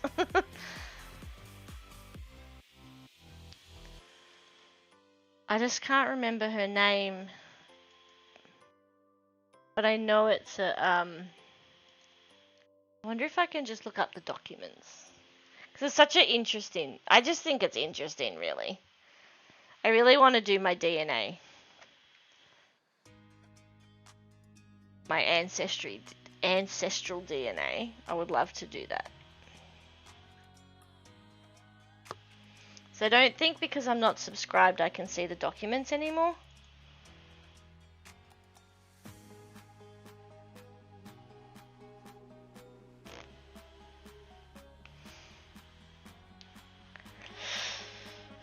I don't know if I've gone into the right family. I can't remember if it's my dad's side or my mum's side. I think it's my dad's side, because I have a feeling I got all of that from my nan. Oh no, it goes back further. Okay. You probably like lost interest in what I'm doing. It's not painting.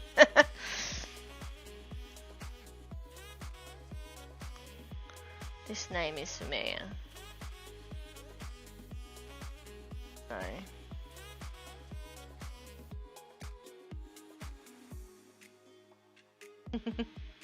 Yeah, no, it's all good. It's all good. I was just like, now I'm like on this mission to find this person's name. If I could look at the pictures and see them, I would know. Because I know that there's a picture of their gravestone, and at the very base of the gravestone there is a picture of a teapot, because obviously my family apparently all the way back, you know when, have a sense of humor.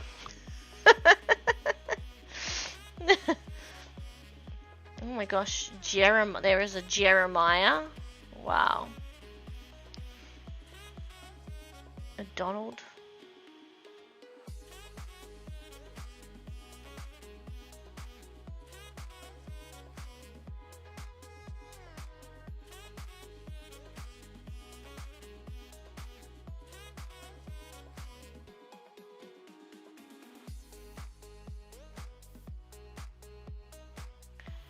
But there's like really interesting things that you find when you work on your tree. Family trees are such an interesting thing to look at. Little things like, oh, so when I looked through my tree, I was like, oh, this is really interesting. somebody in this side of my family married somebody in this side of my family. And I'm looking at it going, oh, they were cousins. And I'm like, no, wait, they weren't cousins. But, so my great-great-great-great-grandfather, John, he had a brother who was also John. And so his brother, John, his like, great-granddaughter married the other John's great-grandson or something like that. Like, I was like, oh, but it goes back to John McLeod. And I'm like, oh, wow. Like, weird things like that. It's so interesting. And then a lot of the times, like, they would have the baby, if they had a baby and the baby passed away, they would name a future baby the same name. So you would have, like, you know, 2 or 3 John McLeods or something, but they'd passed away. But in this case, they had both lived. So it was a bit like, oh, that's bizarre.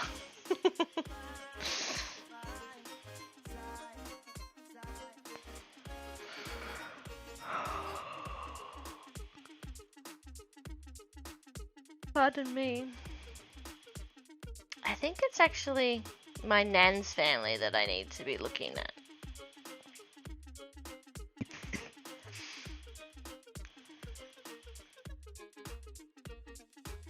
Possibly. Is it that one? No, that's Tuck. Tuck. I do love checking the family tree. It's very... It's a lot of research, but I did this as a job, so... Oh, here we go. This one, I found it. Yep, I found the person. So... Pretty sure this is her. I bet you I can't actually look at. 1, 2... 3, 4, 5, 6, 7, 8. I have like 8 kids.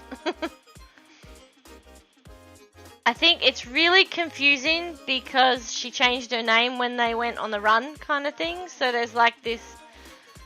I'm pretty sure this is her. If I look up her name, possibly. She was born in Leicestershire, England.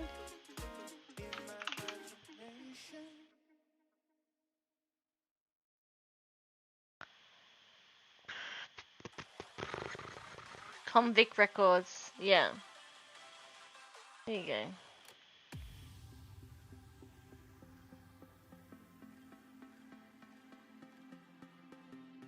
Yep, that's the right one. So her name was Charlotte Barnacle. Barnacle. Travelled with 190 other convicts. The record is one of the entries in the British Convict Transportation Registers. Barbara Crockett on the 1st of June 2015 wrote, ticket of leave revoked. Oh wait, that's 2015. I think that's people writing notes on it. I'd say that's her grandchild. Great grandchild, I should say. Interesting though.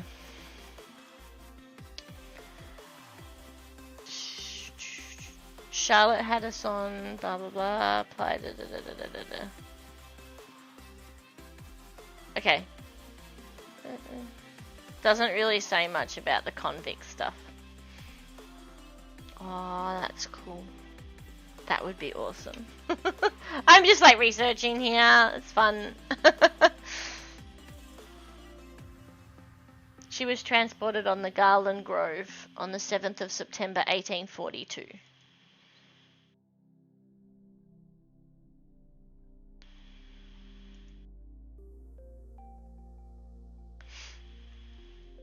Oh, that would just be her name.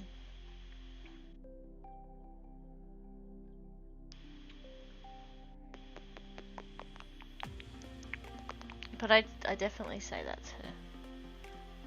Like, if I take that out, it would be her.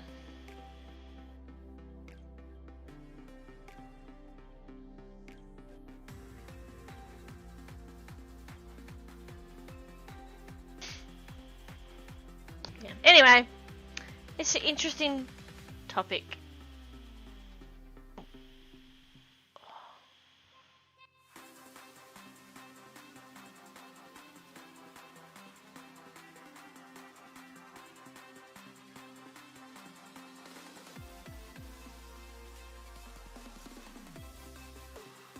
Oh, it's the same information.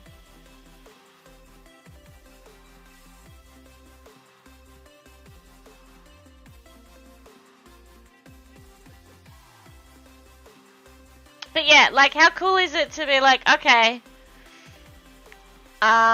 this is my ancestor, and that is where one of my, oh, here we go. What's this? Oh my god, there is a true crime paperback novel about. What the hell? I'm a direct descendant of Charlotte Barnacle through my father's maternal line. Thank you for this information. It was great interest to my family. It's literally a book called The Leicester Murders. I'm sorry, that's horrible. I mean, I'd say it would relate to some. More than one, I'm assuming. Some of the most notorious murders in Leicester's history. Oh, I won't take a picture because I don't think I've done much. Sorry, I was so off track. I kind of want to buy this book now. I'm going to add it. It's on Amazon. I don't normally buy off Amazon. And it's an American site. Oh well. Go back. I'm gonna leave that open. See? Look what you made me do. No, I'm joking. Okay, so her name was originally Bent, I believe, and then she changed it to Barnacle. But somewhere there is a picture of the gravestone in, like, regional. Here it is. Yeah, so I'll do this quickly.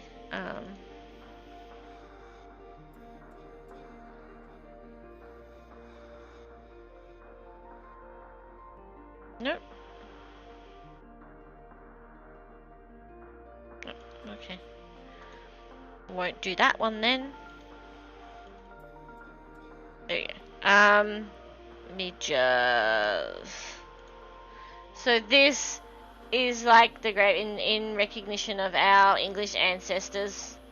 And then at the bottom, there's a cheap teapot. That is the humour of family. I swear. So funny. Love it. Little teapot. Oh, it's like sick humour. No, it's just dark humour. Anyway. Nope. This one. Anyway. There you go. It is fun. It has been interesting. It was fun and it was interesting researching all of that. I definitely learnt some interesting things researching my family tree. But it was fun. And like I said, I got to do it while my nan was still alive and ask her questions, which was, of huge benefit in reality. Like, I was so lucky that I could sit down with her and my laptop and actually go over some of these things. Because I also know that there's a connection in my family to Ned Kelly, and I always thought that it was closer than it actually is, but it's kind of irrelevant because it's so far away of a connection, and it's by marriage as well. But still, it's cool. I once had an actor at a convention ask me if he said, it's probably a weird question, but, you're Australian, and Australians because it came over from convicts, and, do you know if you're related to convicts? And I was like, I I was just like, I know I'm related to Ned Kelly somehow, but it's not by blood. Which is kind of not as cool to say.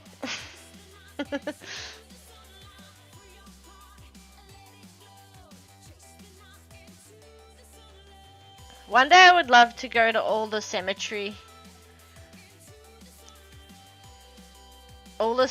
sites of my ancestors and things, because my dad took us when we were younger to see our like great grandparents and that. Well, my great grandmother was still alive. She passed away a couple of days before her 103rd birthday, so she was alive and well into my secondary school time. And but her husband is buried in the same cemetery that she's buried in, except he's like all the way over there and she's up here. And I was always like, why is he so far away? Why did she get buried so far away from him? But apparently somebody had had a stillborn child, and the child had been buried on top of my great-grandfather, so then she couldn't be buried there because they only allow like 2 per plots kind of thing. So it's interesting. And like even my mum's family tree, like even my mum has an interesting story. So my great-grandfather on my mum's side, so not my mum, so my mum's dad,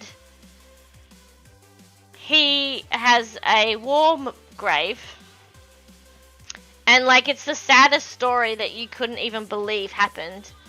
So my great-grandfather made it through World War I, made it through World War II, was on the train home from World War II, and he had, like, you know, they used to wear those big long jackets and things, and he was wearing a big long jacket, and his jacket got caught on the back of the train as it went, and he got dragged behind the train and died. And like how crazy is that? Like, it's just, but he has the war, and like his wife and my grandmother saw it happen because they were there to greet him.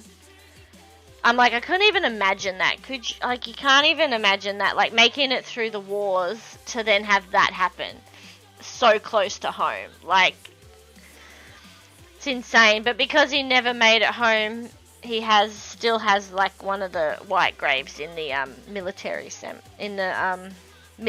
section of the cemetery. So I've found that one. So, but like, it's such a sad story. Like, so sad. Like, it's crazy. My great grandmother there. I wanna go here. Me. My family tree.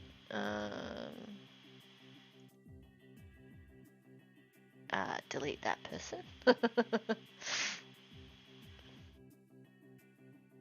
Yeah, so it's all crap. Family trees are so interesting.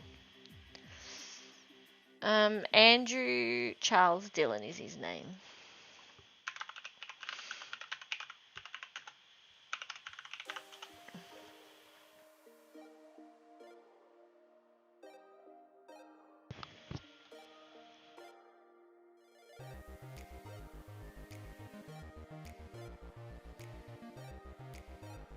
I mean, they're probably things that like you should write them down, because I don't think they're written anywhere, and that would be an interest, you know, that would be a story to tell if people didn't know about it.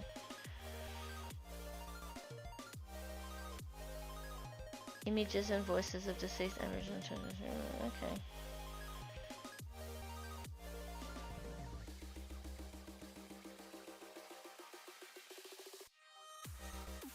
That's just where his name's located in the Australian War Memorial, and I assume that's in Canberra.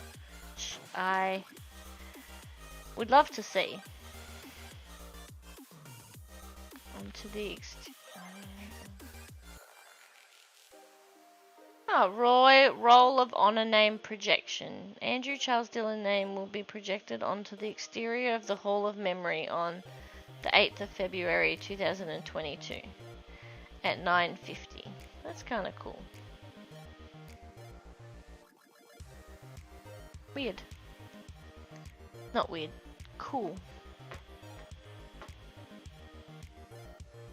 I can't remember if that's... I've been to the... Yeah, so he's in Springvale Cemetery.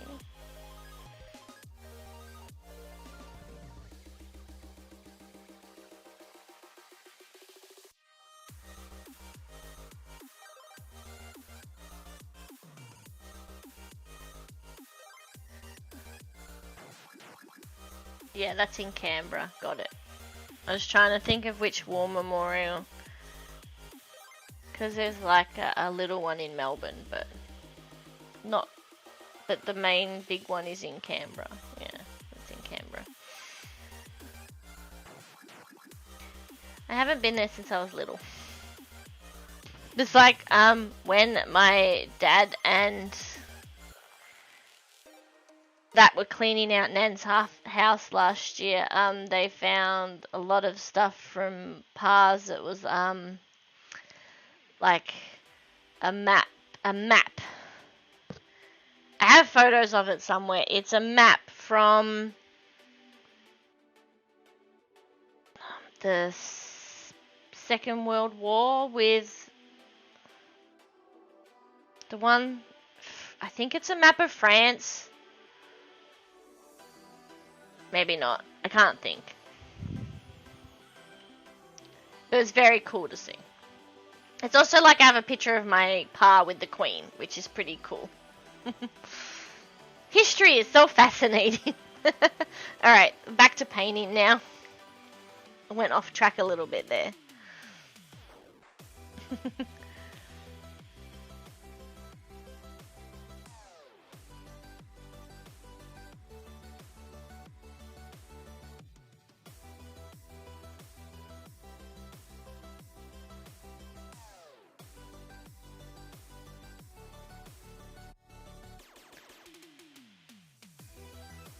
I am very fascinated by all that stuff. I also have my great-grandmother's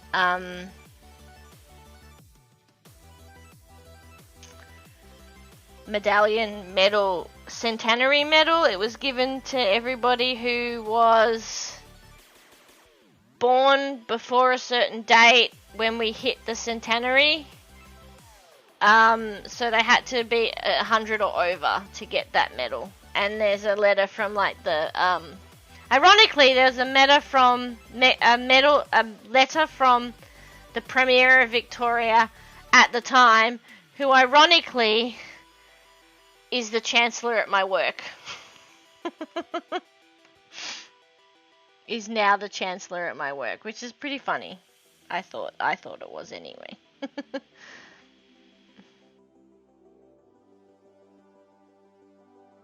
Because a couple of years ago, I did a project where we had some school kids come through the records department for a couple of days. Ratchet said, bloody peacock. Bloody peacock! We had, this group of kids come through work, and I organised like this entire training program for them. And one of them was find something of significance to you and make a poster about why it's significant, the importance of it, like stuff like that. It was like a statement of the importance of it. I can't think of the right word of it. It's not coming to me now. But I did one as an example for them on the centenary medal of my great-grandmother. So, how you doing, Rachie? I was just talking about my Ancestry.com family tree, and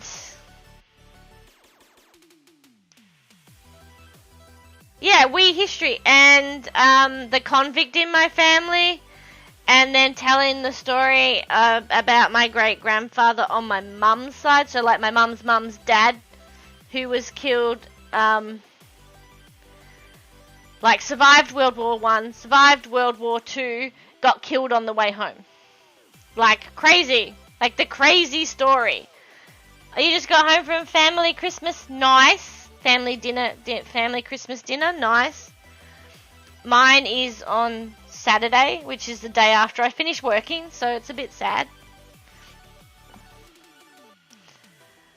Normally, I am asked to bring bread rolls and fruit to Christmas, and I was like, well, can't I make something?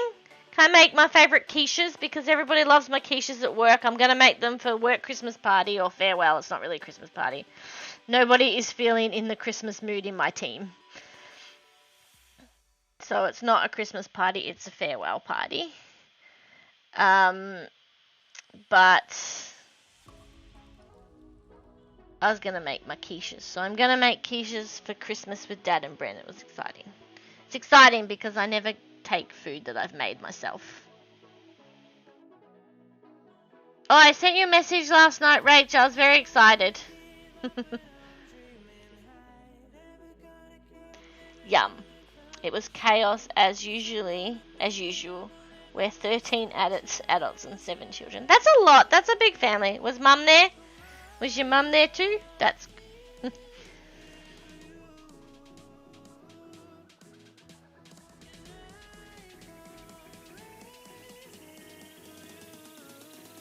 If you ever make it down here, I'll have to make some of my famous quiches for you. They're mini quiches and they're pastry free because I don't like a lot of pastry. It's like pizza. You like the topping of the pizza, but you don't want all the bloody crust. Although my niece loves the crust. Sorry! I'm so sorry!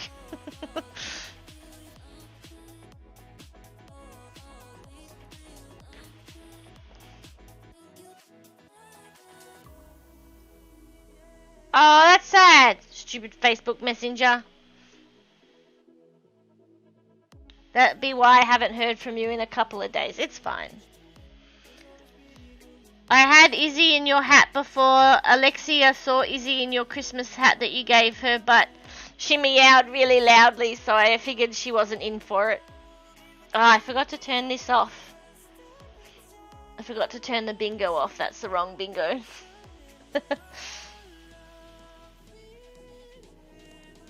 There we go, turn bingo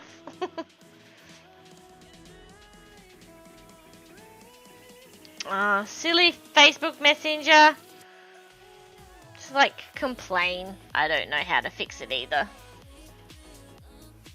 I mean, I have your mobile number. I could just actually send you a text message. Moving right along. Moving right along. Hey, Ostro, love you. Have a good lurk.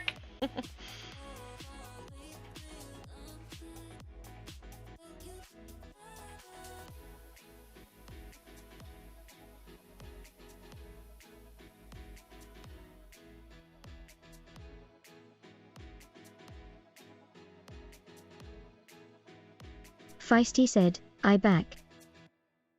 Welcome back. You missed me. I went on a little tangent about my family tree and stuff because we were talking, Alexia and I were talking about Scotland, and I said I really want to go back to Scotland in like summer so that I can go to Dunvegan Castle, which is obviously the MacLeod clan castle, which I would love to see. So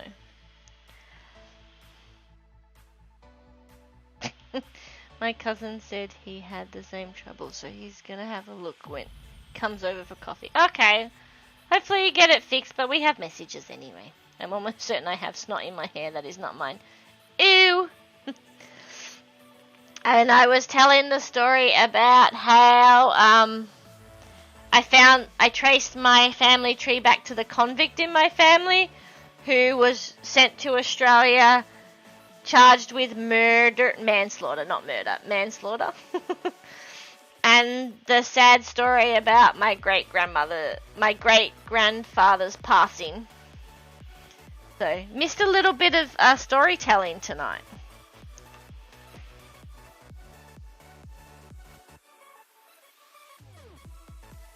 I've told you about the manslaughter, but I don't think I've told you about my mum's dad who passed away, because his story is just really sad.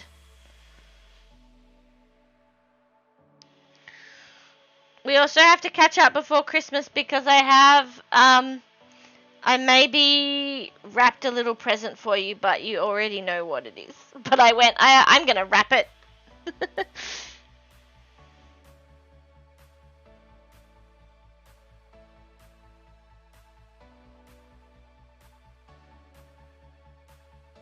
So I actually painted some watercolor paintings to give my colleagues on Thursday as a little bit of a, here's something to remember me by as we part ways.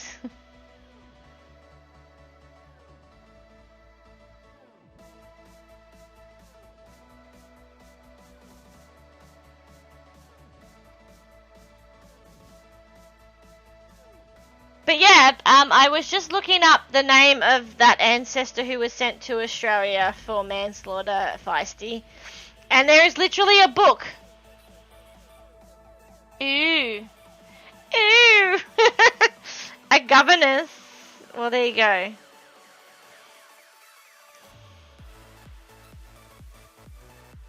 No, you shouldn't. I sent you a picture of what it is. I just wrapped it in wrapping paper and went, oh, Christmas present, that'll do. You don't need to get me a Christmas present.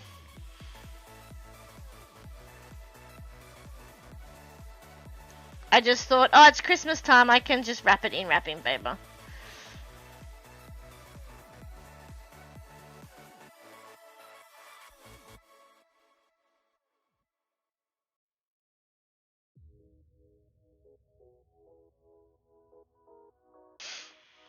Alright, there we go.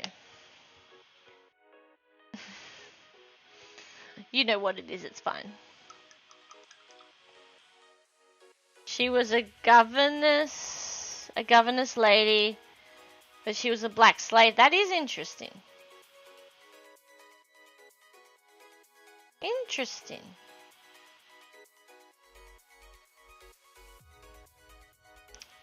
Are your grandparents still alive? I think it makes it a lot hard. I had my nan here and she had a lot of documents that I could follow.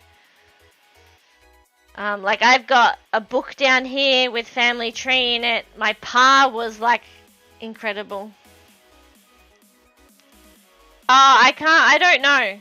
She was French. I don't know.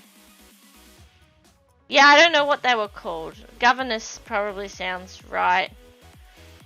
I was trying to think of the name of it before because my ancestor was sent to Australia for manslaughter when she and her friend, when they were about 16, 17, she and her friend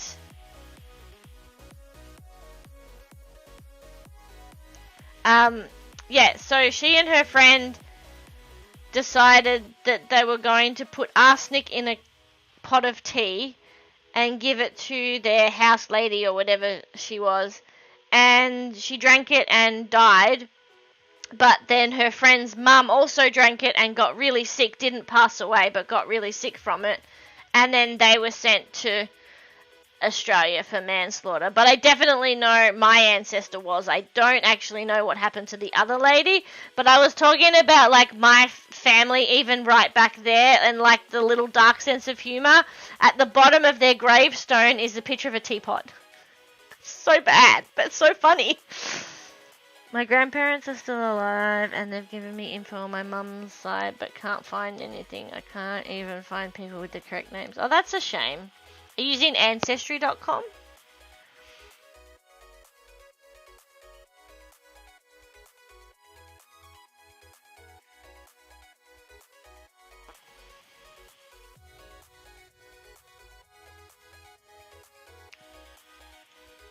You tried Ancestry. And then on your dad's side, Dad has gone nearly all the way back. Oh, it's a shame. Oh. So this is my family tree.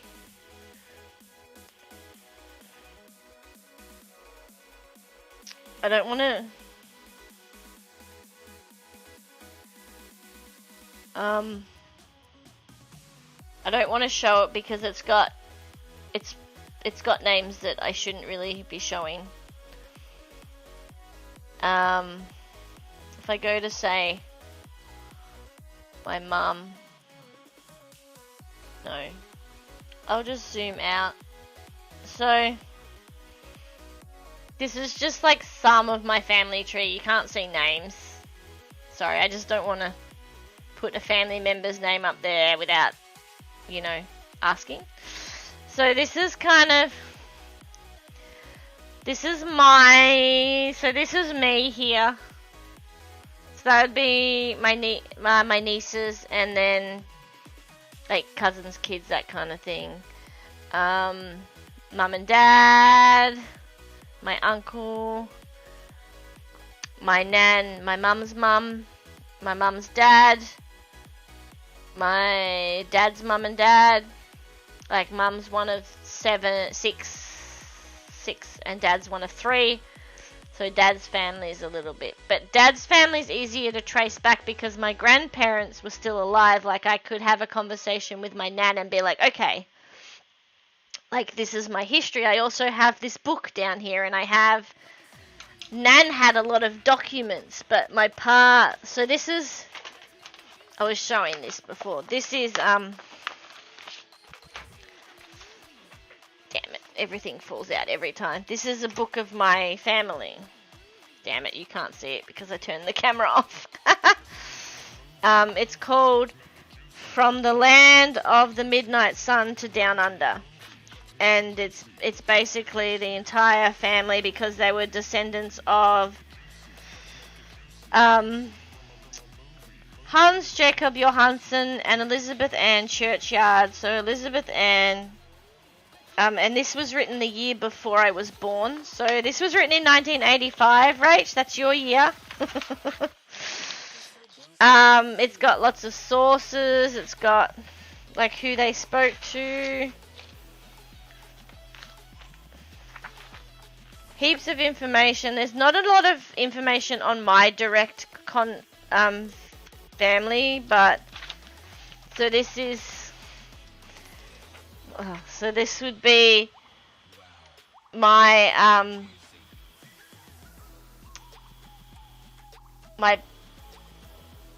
my pa's mum's mum and dad.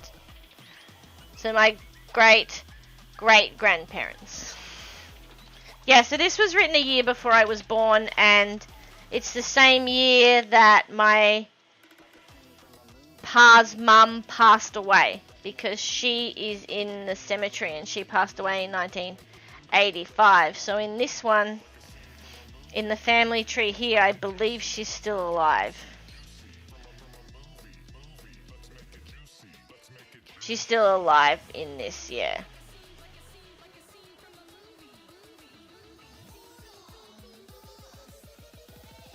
But then that's my family tree there.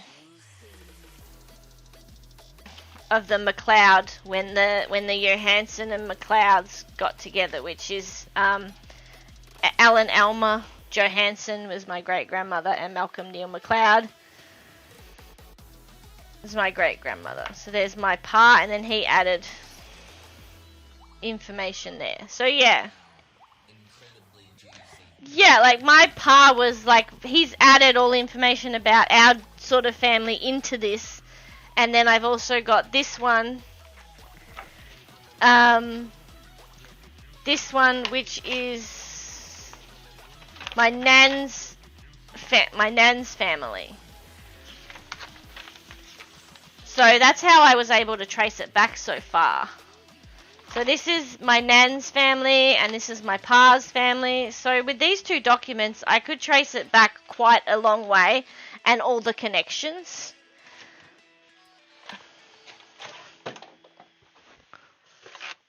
Whoops. Oh well, I don't need that thing in my bob. Oh, I do need. So, unfortunately, I borrowed this from Nan, and I scanned the whole thing, so I have it digitally. And then I got it rebound to give back to her, but I never got a chance to give back to her. So, Dad's like, just keep it for now. So, I still have it at the moment.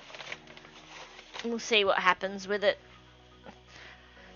If I have a house of my own, I might have it in a bookshelf or something. So yeah, this is my family tree. So we go from here. Most of these people have passed away. A lot of them. Not from there, but from there. The ones that have pictures are mostly passed away except for Mum and Dad. Which is the weirdest thing, because it's very weird for me to say Mum and Dad, because they haven't been a Mum and Dad for such a long time. So, this is my mum's grandfather, so my great-grandfather. And he, so I've been there. He's in Springvale Crematorium, the same as my mum's parents, which are the ones, down here. This is my mum's dad and my mum's mum.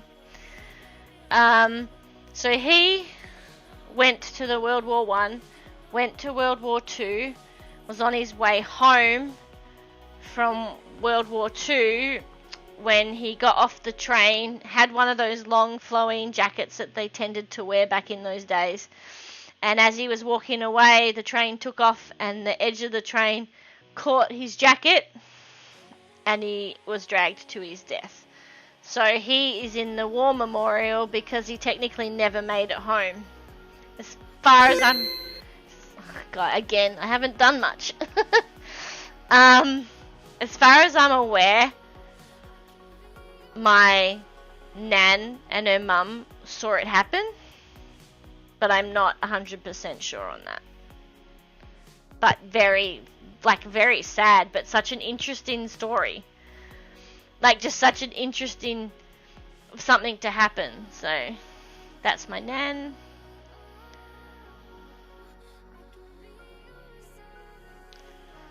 Yeah, she went by Mavanwi more than Elsie, which is something that they all seemed to do back then, go by their middle names.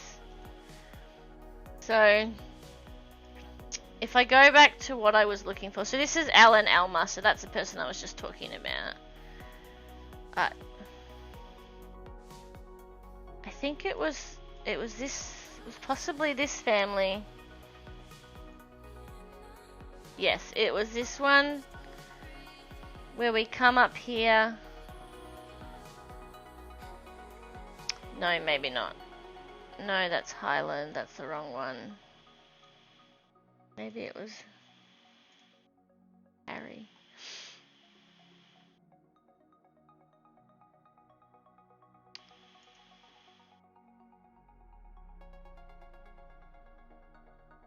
I just found it before. Now I'm not going to be able to find it again. Oh wait, there it is. So this is the person that was sent here as a convict. So I haven't gone much further than her. What was that? So many elderly people do what? I don't know what we were talking about. So this is her. So this is the convict. And the history is so fascinating.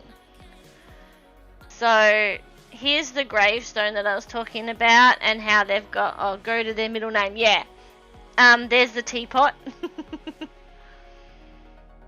Yeah, I'll name this. So there's the teapot, which I find super bizarre, but funny. Like, dark funny. Like a headshot. Computer-generated image of Charlotte. There's their grave. So here we go. Well, the subject of is permission. No, I don't know. No. So that's what I was looking at before. This is what I found interesting. So, horrible case of poisoning on Thursday morning. Considerable excitement was created in the neighbourhood of that part of Oxford Street generally known as Horsepool Street, by report that several persons had been poisoned. On making inquiry, it was found the statement was correct and that one woman named Mary Waring had expired from the effects of poison administered to her, and a person called Barnes and his wife were also very ill from the same cause, particularly the wife, who is in a very precarious state and her life despaired of.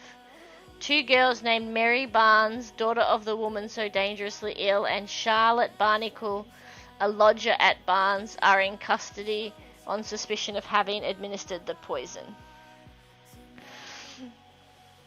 I don't know why I'm laughing. It's just so interesting. So this is 1842. So in September, removal of convicts. On Tuesday morning, Mary Barnes and Charlotte Barnacle, convicted of the manslaughter of Mary Waring at the late assizes by administering arsenic to her, were removed in the custody of the governor and matron to the Garland of Hope. Female Hulk is what it says in brackets. At Woolwich. The conduct of the girls since the trial is reported to have been good. Great numbers of persons were admitted to see them during the few days previous to their departure. And then again, removal of convicts. On Tuesday last, Mary and Barnacle, the 2 unhappy, depraved girls convicted of manslaughter at the last... the poisoning old woman Waring were removed on board the Garland, blah blah blah. It's all very sort of fascinating. This is the interesting, maybe. Oh, that's previous to it. So that's before the accident. So it was Charlotte in trouble. She was charged with trespassing in the turnip fields, damaging crops. Yeah, that's interesting. Charged with assaulting. No, someone else was charged with assaulting her. And then she was charged with giving someone a black eye. Oh.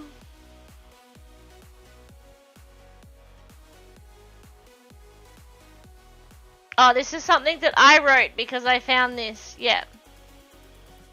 Transported for life for manslaughter. Charlotte Barnacle, daughter of Isaac Barnacle and Maria Brent, was born 21st of April 1823 and died in 1896 in Tarrawidgee, Australia. She married, blah blah blah. Notes for Charlotte. 13th of January 1999. Surname in this record changed from Bent to Barnacle. Bent was Charlotte's mother's maiden name. Charlotte Barnacle was convicted of murder by an English court. She poisoned others with arsenic. So yeah, like super interesting, right? Says she was sentenced to transportation to Launceston, and what's this? She poisoned. It appears to have been a silly teenage joke that was serious. That went seriously wrong. Charlotte was 19 at the time. She was sentenced to transportation to Launceston. The sources are Ian Crockett of 5 Bachelor Crescent, Wangaratta, blah blah blah blah blah blah, who supplied Tasmanian government records a copy of The Poisoned Kettle, a monograph from a newspaper report of Charlotte's trial, and much additional value information.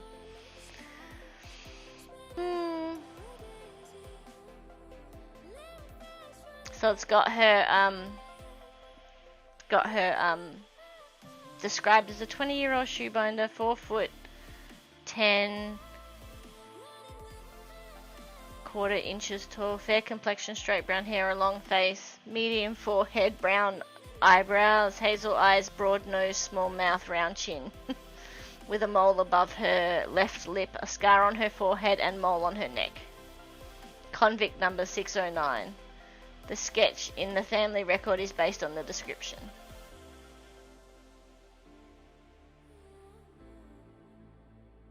So interesting. I don't actually think I don't remember ever writing that. So I don't know what this is or where it came from. There's a couple of comments.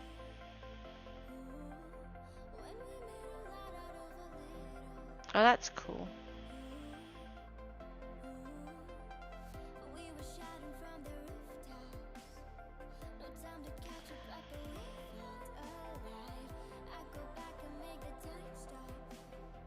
Stay forever in those reckless summer nights. Starry-eyed in the city. Yeah, so like super interesting. Sorry, I'm just going way off track here. What's this one? No.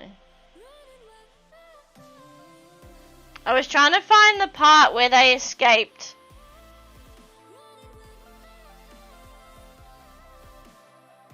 That was the passenger stuff, passenger information. The poisoned kettle there, that's, yeah. Anyway, we'll go back to painting. I'm sorry, I'm way off track. There you go. When Walter and Charlotte fled Tasmania and Charlotte had her ticket to leave revoked, they headed for Melbourne, where their son Walter Henry was born in 1850. While living in Melbourne, they came across some people they had known in Tasmania. They immediately left Melbourne in the fear that they may have been recognised and reported to the authorities. They travelled around, finally settling in Tarrawidgee, where they are both buried. So I knew that there was history of them running or, you know, hiding from being caught kind of thing, because they, yeah. Anyway, apparently this book has something about it in there, because somebody down here has commented, I am a direct descendant of Charlotte Barnacle through my father's maternal line. Thank you for this information. It was a great interest to my family.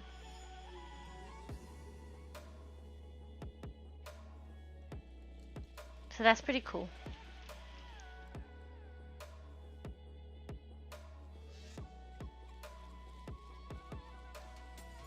Anyway, I'll shut up now about that.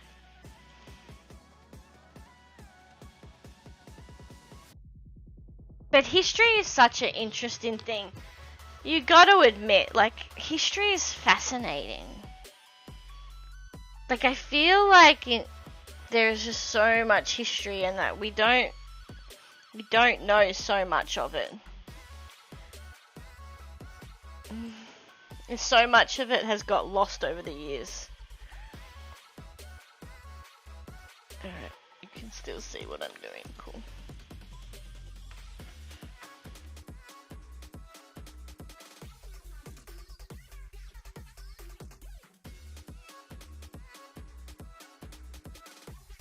I don't know. I like history, but then also my job has a lot to do with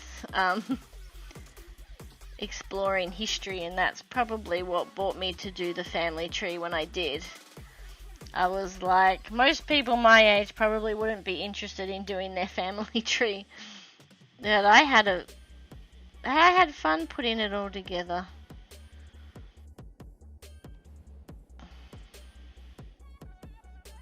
I don't have as much information on my mum's side, that's for sure.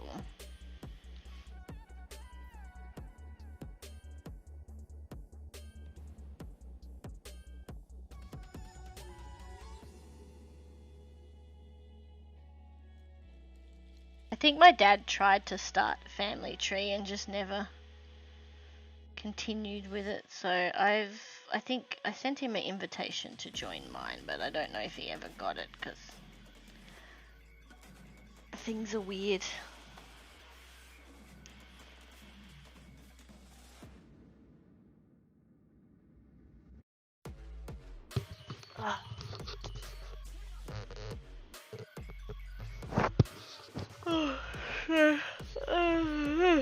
I said it earlier, but there weren't many people here, so I don't know if I'll stream on Thursday.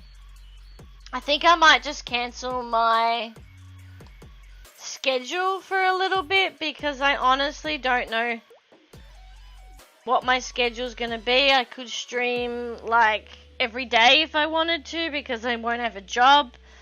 But then when I get a job, depending on what I get, I might not be able to stream at all, especially if I get like this truck driver job that I've gone for.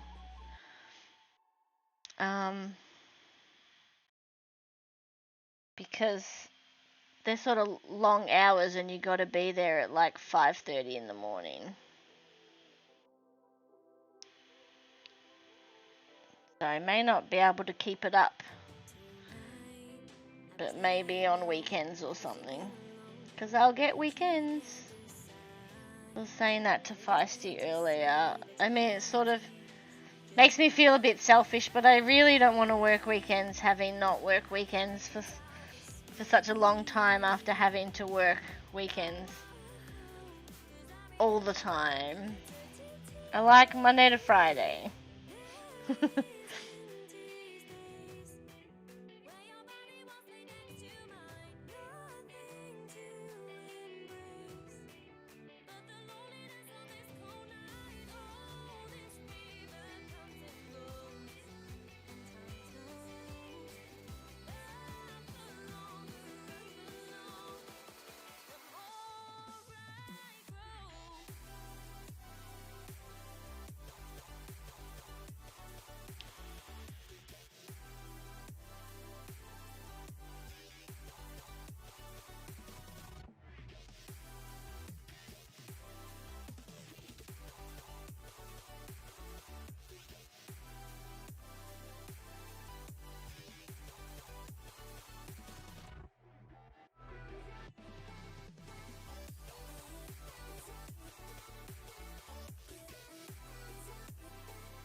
The only downside about having done the family tree, I noticed that people contact me and are like, oh, do you think this is the same person? And I'm like, I don't really know enough to be like, yeah, no.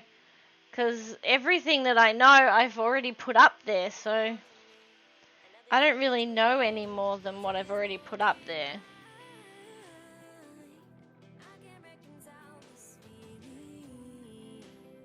It's hard for me to answer those questions. Izzy, what you doing? Izzy, hi, baby girl. She's sitting on my tarp, which is still sitting on the floor from when I painted my tree. Did you guys see my tree? I posted it on Discord in the photo section thingy-mabobby. Oh, Izzy, you didn't have to get up, bubby. I'm sorry, I disturbed you. But I'm sure Rach would love to see you. Come on. Come on. Come on, bubby. Come on. Come on. Come on. Come on. I won't put the hat back on you. I know you don't want it. What was I gonna just do?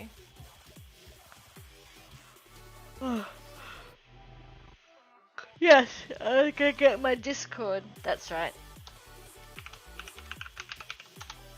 This is my Discord. So I made the Christmas tree, the little one. I bought it from Bunnings. I put it all together and then I painted it myself. I'm very proud.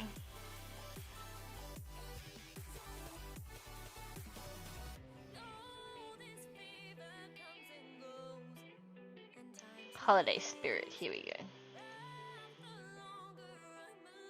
I also put a picture of Izzy and I up there, but apparently it didn't post.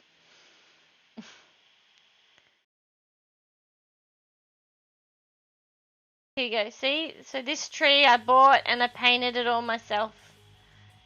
And this reindeer is so old it doesn't work. It's probably like 15 years old. You know what? No. 20 years old probably. It's gorgeous. It's so cute. And this is my tree that I painted using pouring paints. It's pretty cool. And then my few little ornaments. They're my good ornaments. Look at Dumbo flying at the top of the tree. And then this is the other tree, which after this year I'm going to get rid of. Because I don't need a big tree. Just, look, did you see that there? That's your present, Feisty. The one at the back where you can totally see a dinosaur face sticking out from behind this present. There's a Triceratops face, and then there's your present. And my little moosies. I got them from the market along as well as these birds. So yeah. And that is one of those, yeah. That is one of those, they're my hallmark. They're my hallmark ornaments. I also like that the Stargate lithograph is perfectly positioned right there.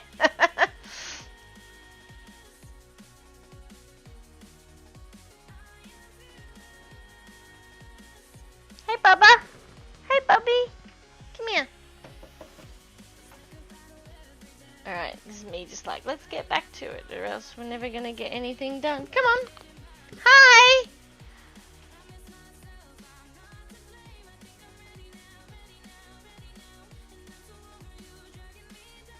Come up here. Hi. Come over here. Come say hello to everybody.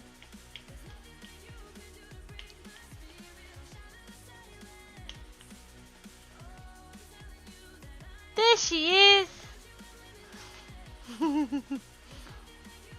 No. You show them your bum instead? Fair enough. I get ya. I get ya. I get those feels, Bubby.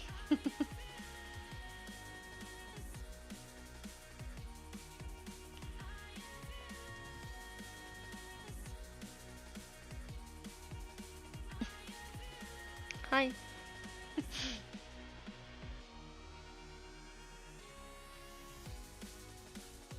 Hi. Hi, Bubby. What you doing? Where you going?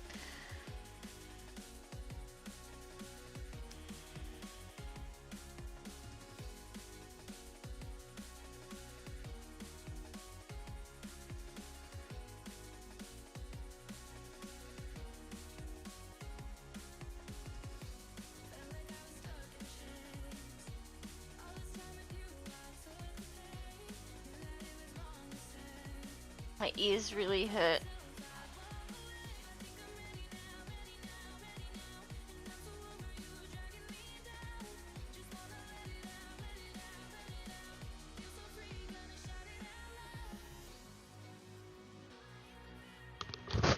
Oh, just a second. My ears are feeling a little bit of pressure.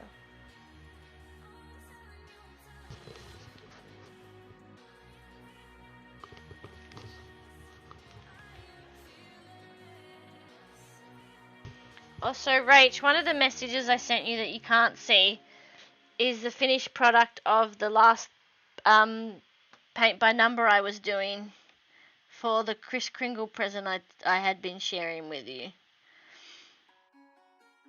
So you've missed seeing the finished result. Silly messenger.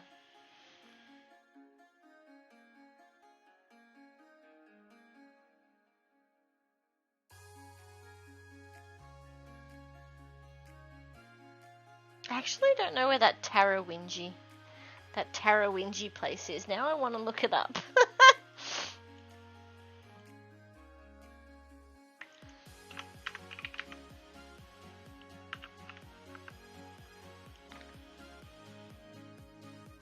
Ah, that's just near Moala. Wangaratta. Oh, I know where that is. It's out from Benalla. Glen Rowan, I know where that is. I mean, it's not just out from Benalla. It's a fair way out. I should totally go there one day and have a look at that gravestone with the teapot.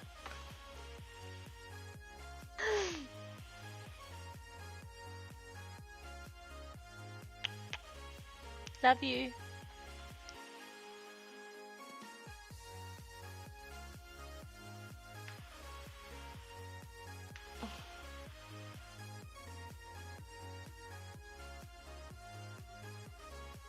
Lay down. Look, you can be the center of attention.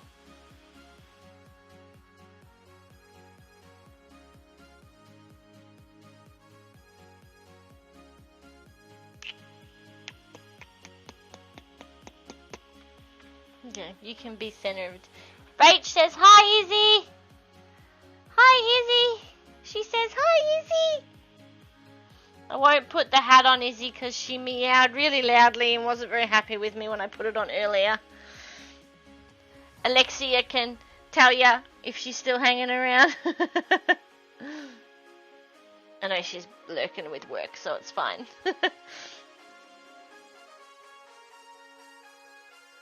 She's pretty good with me putting stuff on her, but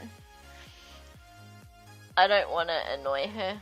Well, I said, you were here before when I put the Christmas hat on Izzy and she really wasn't happy about it. She was very cute with it on, but she meowed quite loudly. Well, she meowed quite loudly for her.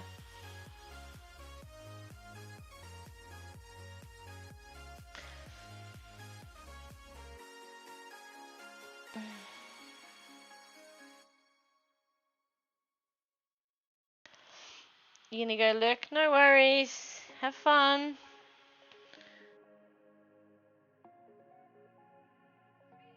I need a little bit more paint in that spot because there was a bit of a black mark on the canvas. We're off to see the wizard. We're off to see the wizard. No worries.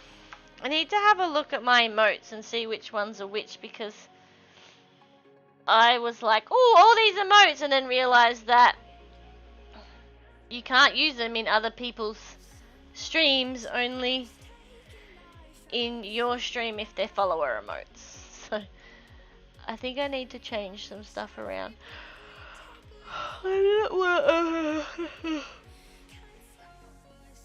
She likes it, she just likes it sometimes.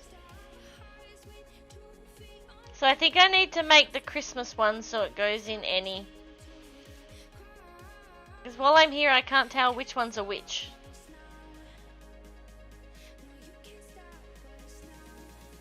What you doing? There's some water there for you. Okay, we'll move this up because you don't want. Well, I suppose they could be a toy. Do you want this?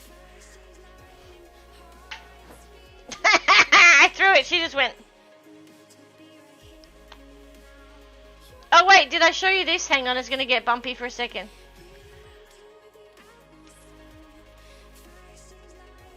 Izzy on the wall! My very first paint by numbers.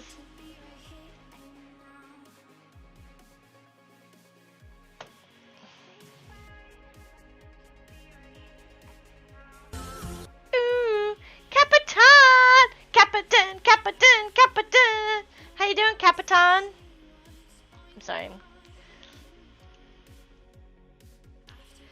Easy butt, Captain. Easy butt, Captain. Easy butt, Captain.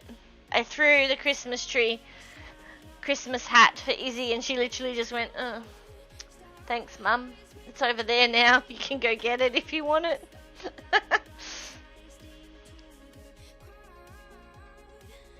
Can't stop us now. Can't stop. Whoa, that's me singing. That was shit house. Why can I hear myself? I was trying to be in my creator dashboard, stupid thing. You just got home from work? Got there so late? Aw.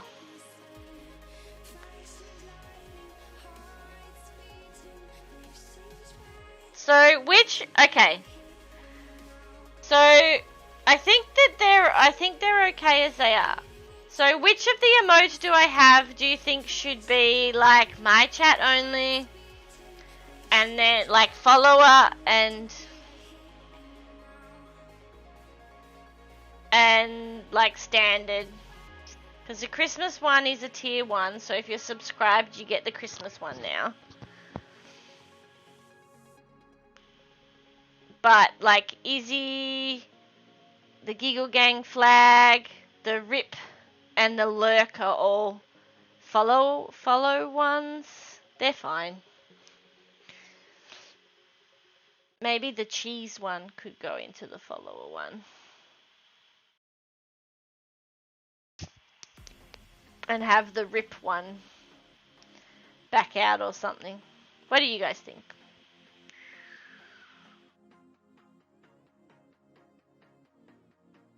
Aw. Poor Captain. I know. I think because I've got this one. I think because I've got this one, I don't need. Because I've got this one, I don't think I need this one as well. So, like, one can be a follower and one can be a subscriber. Oh, you know what? She's playing with it, Rach.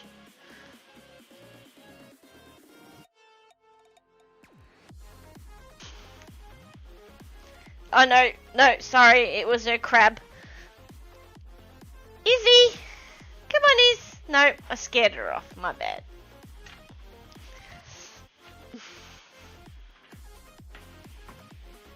Guess who got a summons on Saturday? I don't know what that means, but I'm guessing you mean yourself?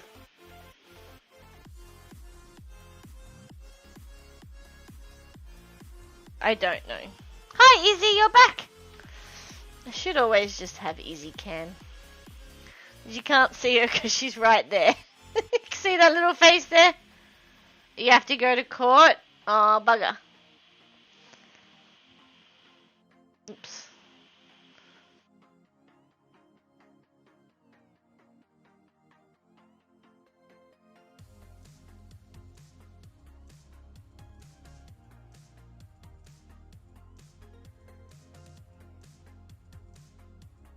So I'm gonna change the rip one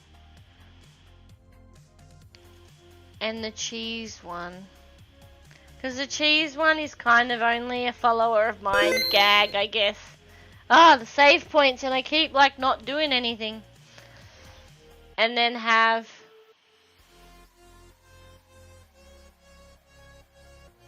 the rip one as a subscriber one. There we go. There we go.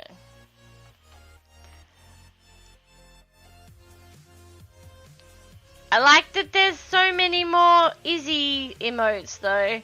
Christmas Izzy! Christmas Izzy is so cute.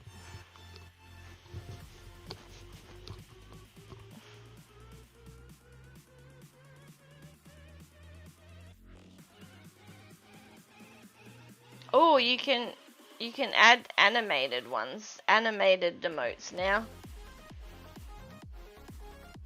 Where do I design them? Or designate? Where do I designate them? Here.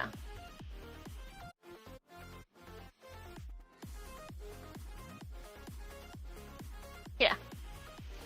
So you go into your creator dashboard and you go emotes. And there's free, and then there's tier 1, so there's your subscribers, there's your follower ones, but the follower ones can only be used in your chat. And then you've got your bits ones. So for mine, you've got the Aussie as the first bits, and then you've got Pirate Izzy as the 5k bits, and then the 10k bits is Royal Miss Queen Izzy. So yeah.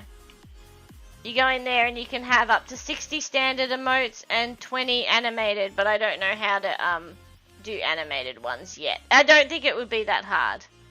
Oh, there are default emotes. I didn't even know that was a thing. Oh, that's kind of cute. I didn't know that was a thing. Cute. I did not know that they had default emotes. I'm a bit of a numpty. See, I learn things too.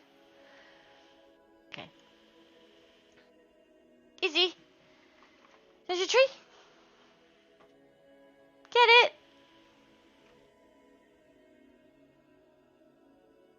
Get your tree. Get your tree. Get it. No, she's just looking at me like, Mom, what? Get your tree. Get your tree. Get your tree. Izzy, get your tree. Get your tree. Get your tree. Get your tree. Ready to turn the lights on. Where's it?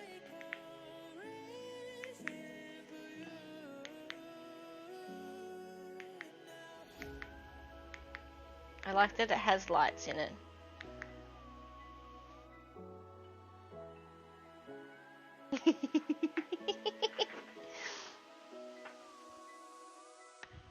Izzy! Izzy! Tree! No, she's over it.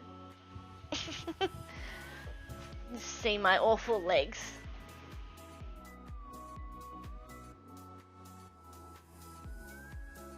Wrong camera. What's this? You have to go to court. Oh, is that jury? Yeah. Is that jury duty or for some summons? Doesn't seem like, I don't know if that means jury duty. I don't know. I did not want to do jury duty, so I kind of got out of it last time I got called up for jury duty. Mainly because it was a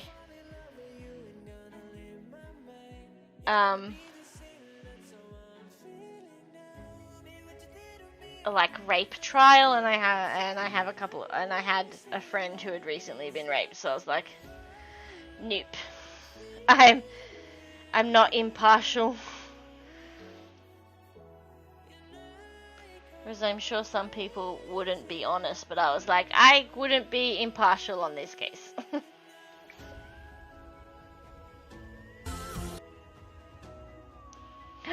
Student Tech! Hi, it's been ages. How are you? Oh my god, my camera has not lagged for a little bit. Touch wood.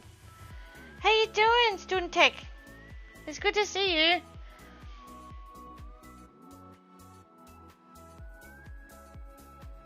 I've been trying to paint, but I'm like, really?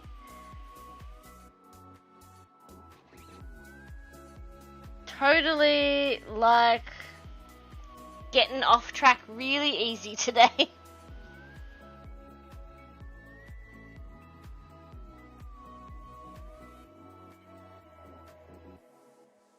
Oh, that sucks, Captain.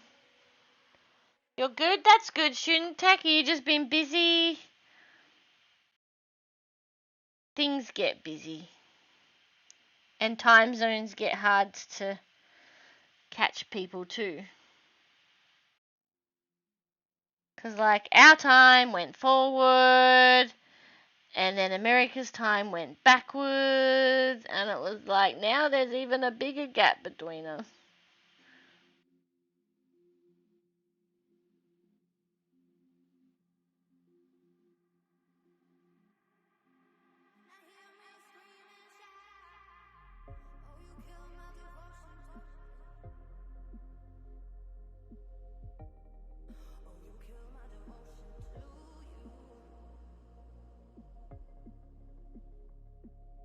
You found these sheep emotes. They're very cute.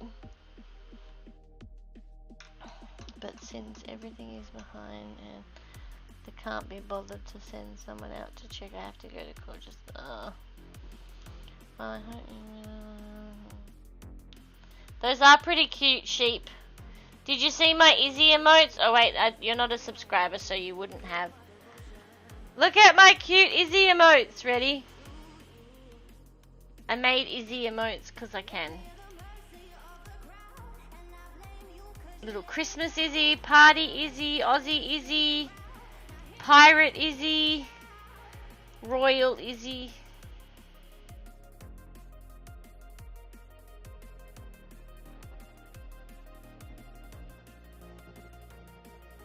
Oh.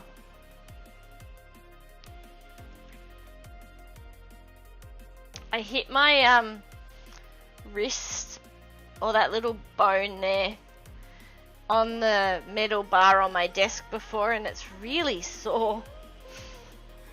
Yeah, aren't they adorable? Little cute Izzy emotes. I've got one for every season now, like every holiday that I could think of. Like I got Christmas. I don't have New Year because I thought party's pretty good for New Year. I have Halloween. I have St. Patrick's Day. I have party one can be used for birthdays. I can't think of what else I have now.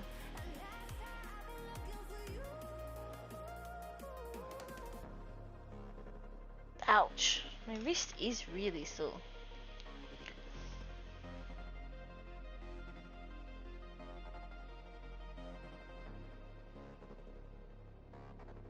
Fucking stupid thing. Easy. Bugger. I got an Easter Easy.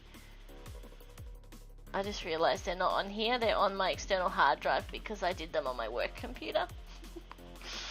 There was also a Devil and an Angel, but I haven't added them because I don't know when I would use them.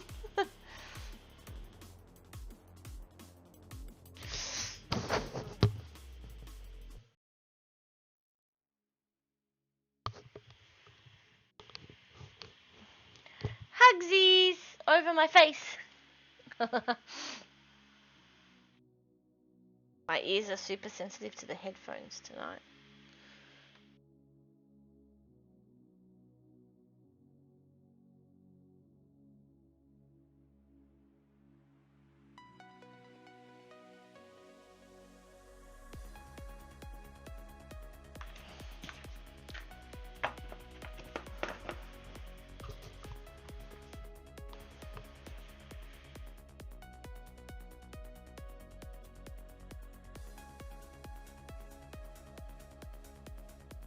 Group hugs! I have group hugs. Wow. You could just do.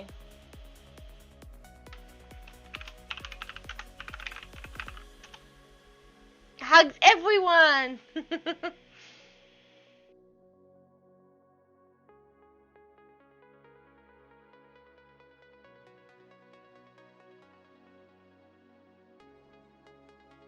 And all the love and good vibes and positive juju. I was like, Juju, where's Juju? And then I realized what you meant.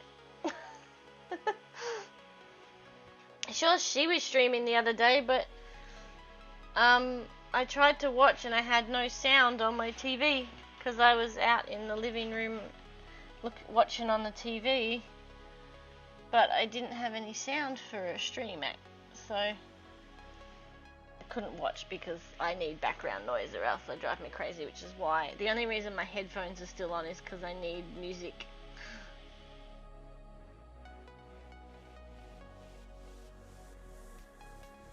I mean, I probably could. I wonder if it would work. Nah.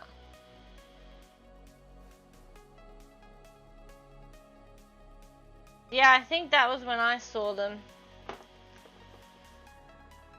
Easy fluff.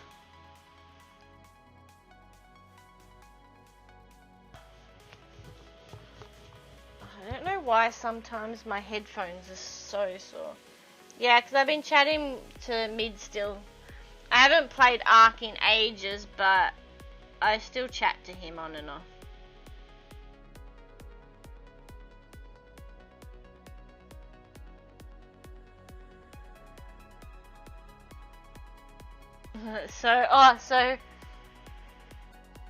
For 100 years, hey? Probably feels like that.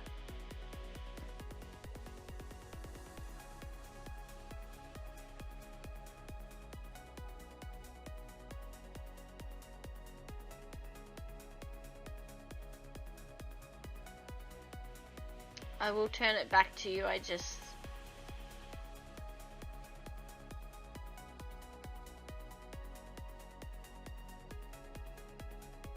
to get that line on the side there, I needed to come at it from this angle. Yeah, so Rach, I sent you a picture of the finished result from the oh wait, sorry, Captain, I missed. Quickie stream before a meeting. Okay, have fun.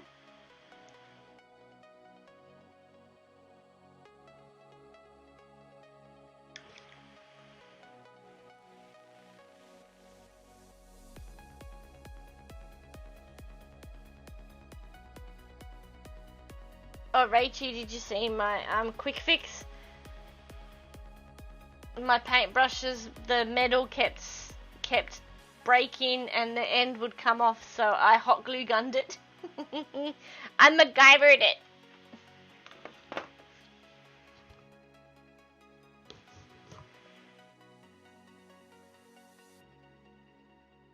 I'm glad that I finished that section, but it's taken me this entire time to do that much.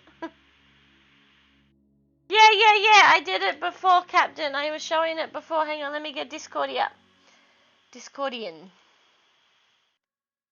This one. Oh, well, that'll do. What? Oh, that's skateboard. I love my skateboard. Here's my tree.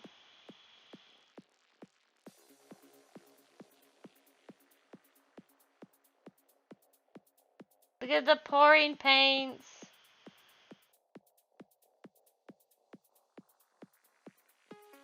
And Dumbo. I love Dumbo at the top.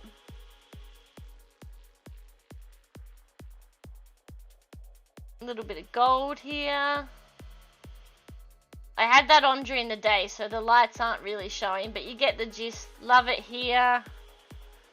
The lights are subtle. I like the lights. And then my very first Christmas card. Probably the only one I'll get. I don't mind. It's fine. I like it. It was actually really hard to do the lights because there was no hooks kind of down here, and I'm like, there's two big blank areas. There is UV paint in it. So there is UV paint in it. Let me just quickly check something.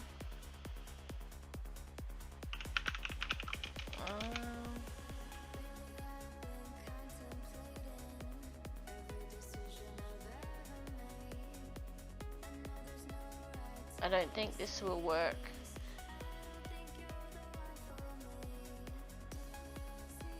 Because there's too many.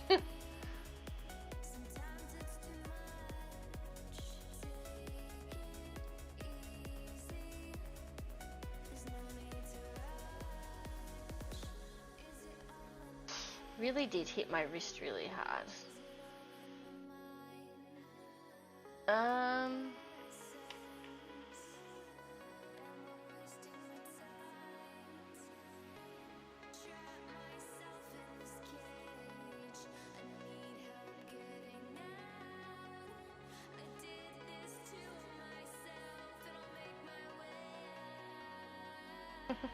Me being an idiot, me being an idiot, me being... This is me. Me being an idiot. That's me being an idiot.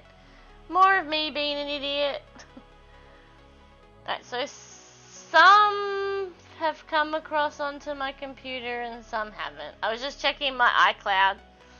See if some of them are there, but I don't think so. So I'll show you on my phone.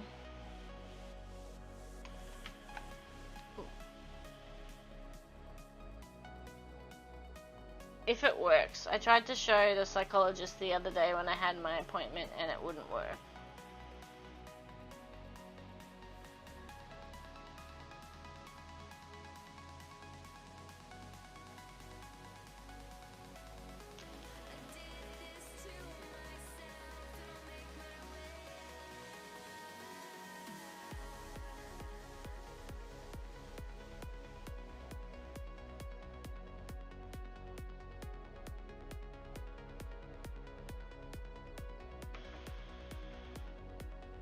Can you see it?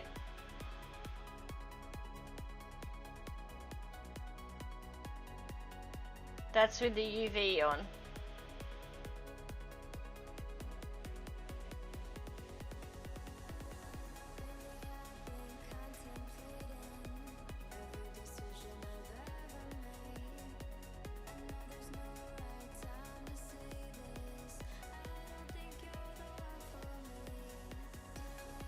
So yeah, it does glow.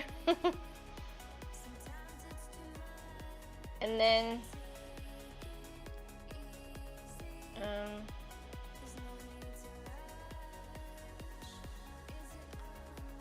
I did do, maybe not. Yeah, it's not gonna play, it's fine. Okay, okay. Discord me. It's all good. We'll have a look. We'll have a talk. We'll have whatever. We'll do something. But yeah, message me.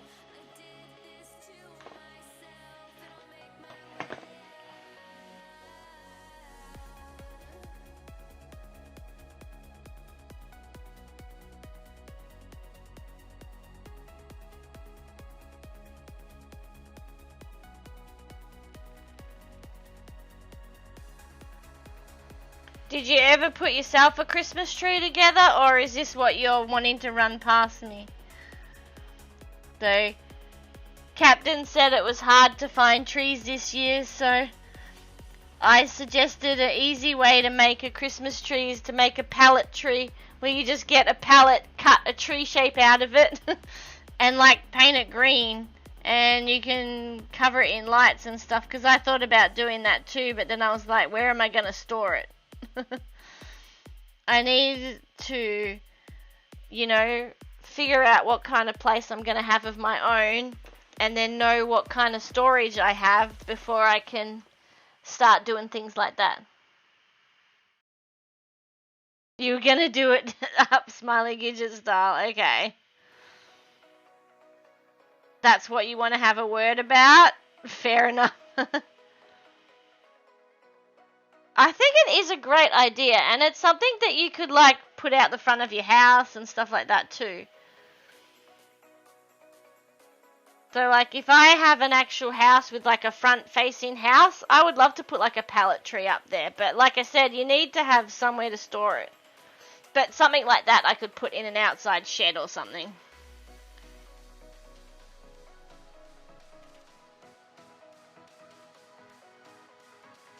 I've already got a lot of Christmas stuff, so I'm like, I don't need anything more.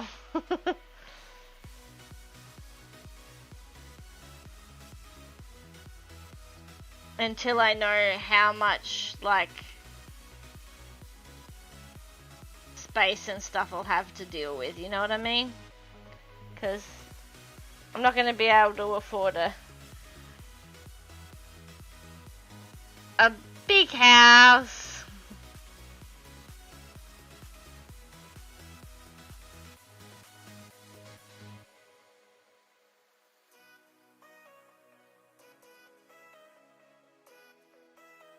I have a lot of stuff, but I think I'll get rid of a lot of stuff.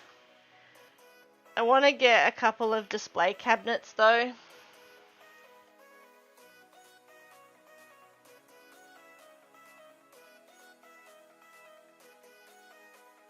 Oh, nice. Yeah, I stopped using tinsel a long time ago. I can't stand tinsel.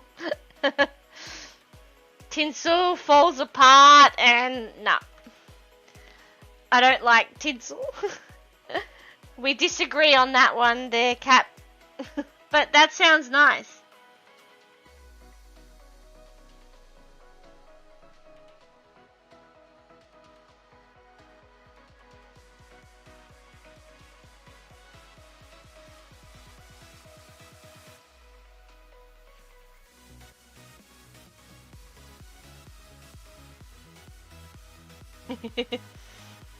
It's fine, it can be your jam. I can't stand it because whenever I've had it, it just like falls apart everywhere and there's like bits and pieces all over the floor. And with Izzy, I just don't trust it.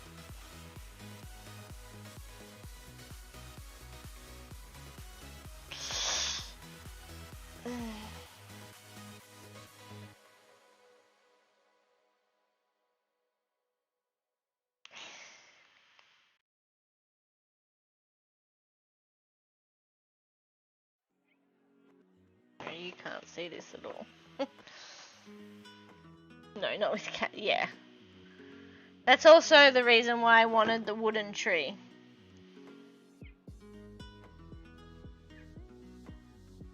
Actually, what I would absolutely love, the Christmas tree that I would absolutely love is, see if I can find it.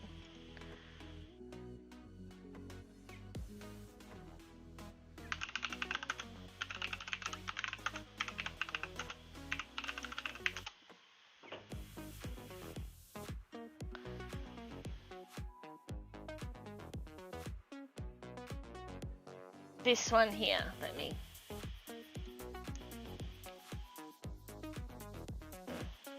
I'm on the wrong side, hang on.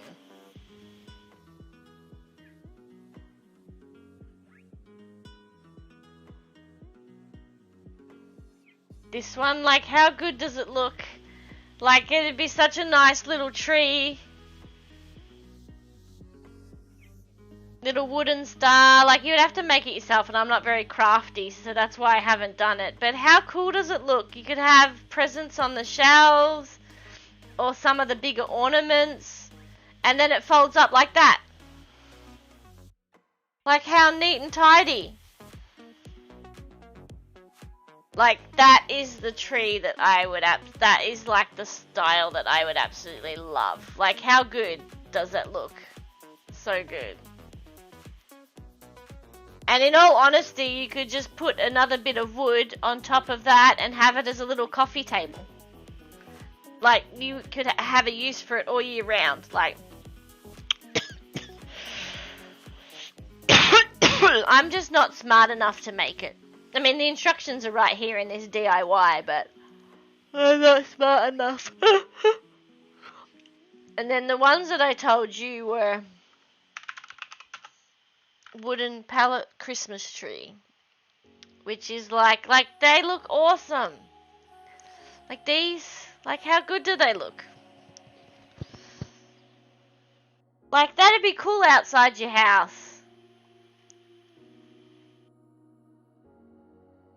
You want the one, I like these ones where they've put the light bulbs in it.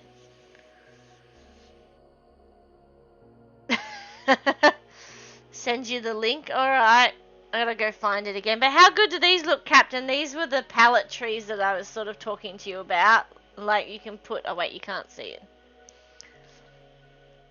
Here you go. Look at them. They're so cool.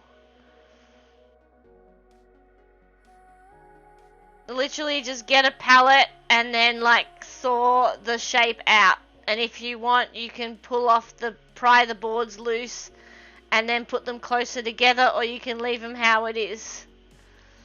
Like, so easy. I like it. But like I said, you'd have to have space outside. So right now, I don't really want to do it right now. I didn't need to saw it, so I bought it. So this is what I bought. I did not pay $15 for it. It's only $15 now, but I needed to buy it when I did so that I could paint it. So I bought this, and it comes like this, and you have to put it together yourself. So you have to put it all together yourself, and it just comes in a box. And then I painted it all, so I didn't need to saw anything. Now I gotta go find... I just love that one. I think it's such a smart little one. There you go, copy.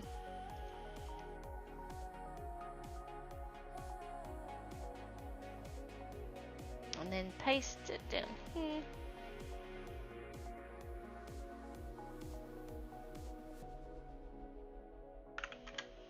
There you go, copied it to ya.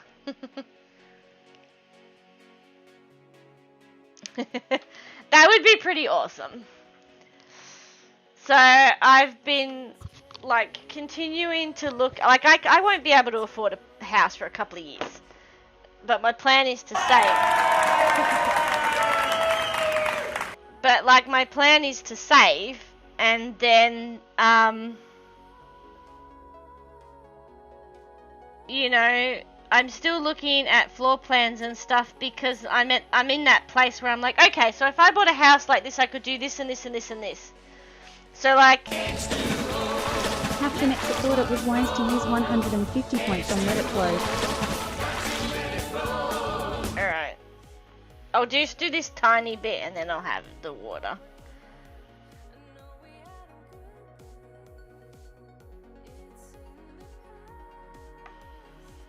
I just don't want...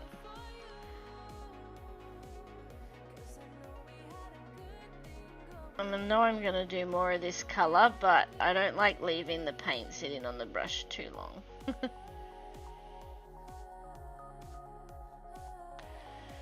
Water.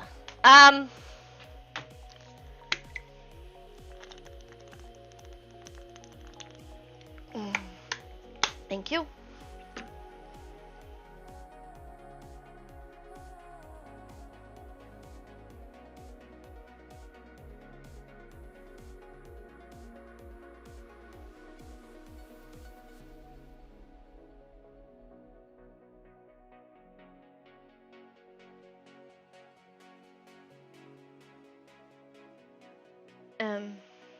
Okay, drank my water. What was I saying? I can't remember now. Oh, yeah, so, like, thinking things like, well, originally I was like, I'd love a 3-bedroom place so I could have a spare room for people to come and stay, but then I want another bedroom for, like, a studio office type setting. But then I was like, oh, you know what, if I just get a 2-bedroom, I could have somewhere in the study to set, like, in the house to set up a desk, or even in the spare bedroom to spend, depending on size. You know, there would be somewhere to set up a desk to do, like, streaming at kind of thing, or work on a computer. And then I thought, if I wanted to have a studio, I could always just put up a shed in the backyard. Like, if I could get a backyard, have like a little shed and have that as my studio, just like a little shed. And you can just put tables in there, and then I could get it as messy and not have to worry about it type thing. Otherwise, it was, if I get a garage that's deep enough, so like my car only takes up this much and there's enough spot to put a bench here and do stuff, I could do that. And then I thought maybe take the photo and put up like a screen it off or something, so that I don't get paint on my car. I just want somewhere where I could have a studio, because I think that would be cool, and like it wouldn't take much for me to just be like, I'll take my laptop out there to paint or whatever. So it would suck if it was nighttime and cold and I was in a little shed, but it would still be something. So we'll see how I end up. But I'm like thinking about these things, like that's where I'm at in my process. So we'll see. So I need to go back to 9. So I'm probably going to just finish off some of this bigger stuff before I get into the nitty gritty here. Because it's after midnight. And not that I really have anything to do, just work tomorrow. But my head is really sore from, I just feel a lot of pressure from the headphones today. You can see me in a cottage. I don't know about a cottage. I don't know, it depends.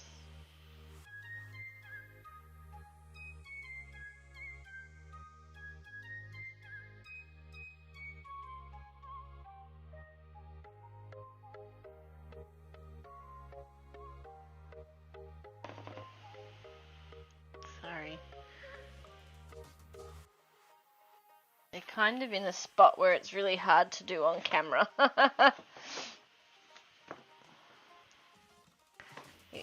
Oh, that might be better.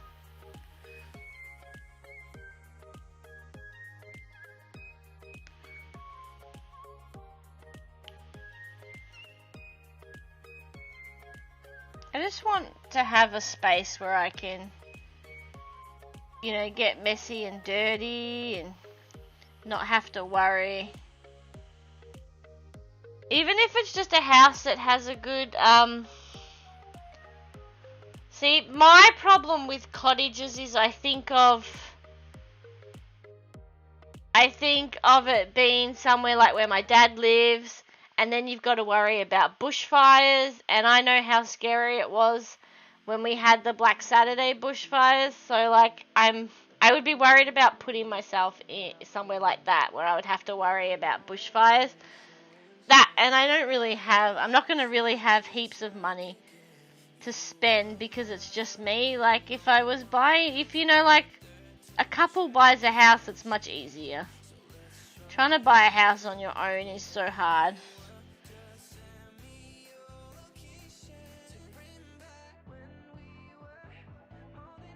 I'm not saying it's not possible, I'm just saying it's hard.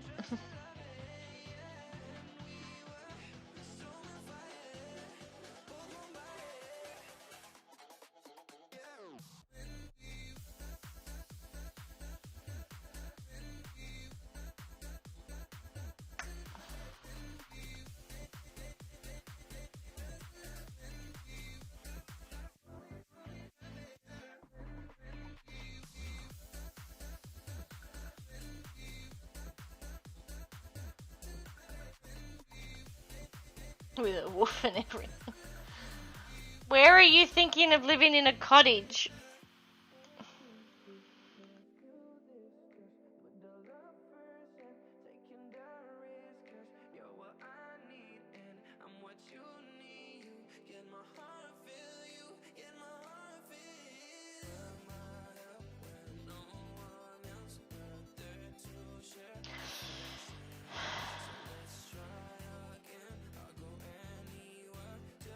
I'm not really smiling besides what...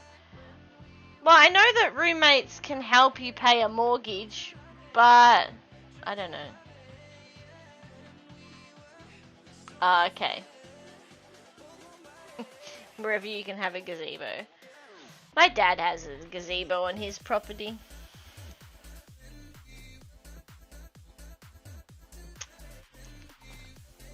Couple of years ago.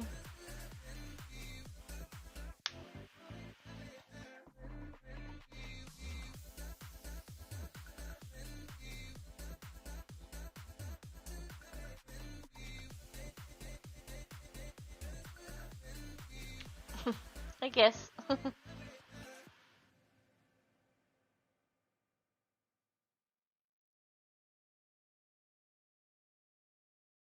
Yeah, I still have a fear of bushfires when it comes to woods.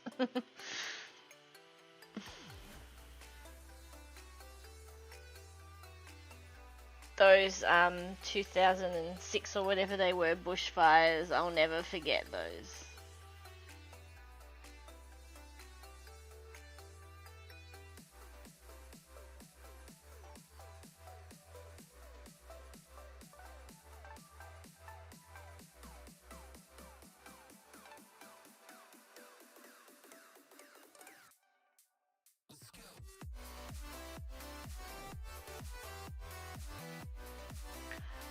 Those fires will stay with me forever.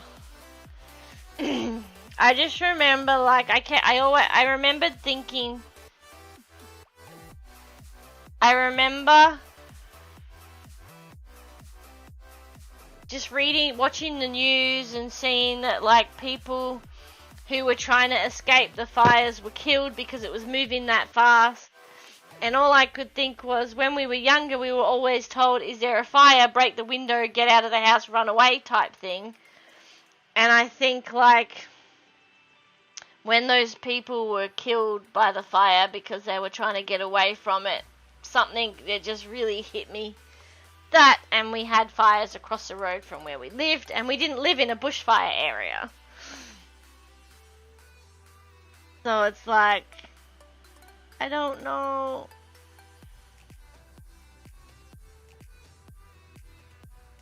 I would just be too scared to live in the woods from fire. Not like the creepy, not any of the like creepy crawlies and things like that, but fires.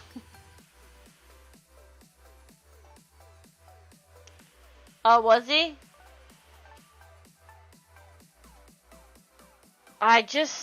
That was hard.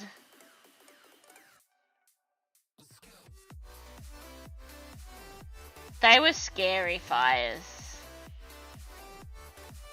I just remember, I had this terrible feeling all day, like I felt sick, and I knew Mum and Gary were on their way up to Nagambie, and I was like, I just don't think they should go, and I was like, I was super worried, and I was like, I rang Mum and I was like, I think you guys should turn around. I'm hearing it's so hot and there's fires, and I just want you guys to turn around and come home.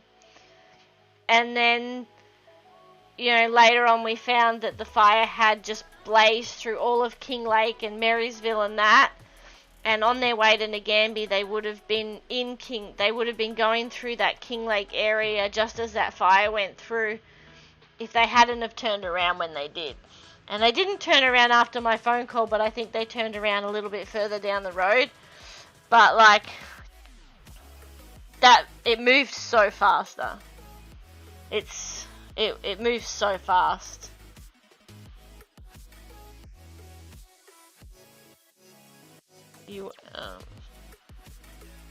Oh, lucky your dad was okay, yeah.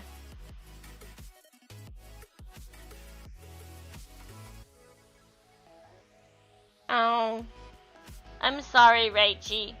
I can't do anything to fix that.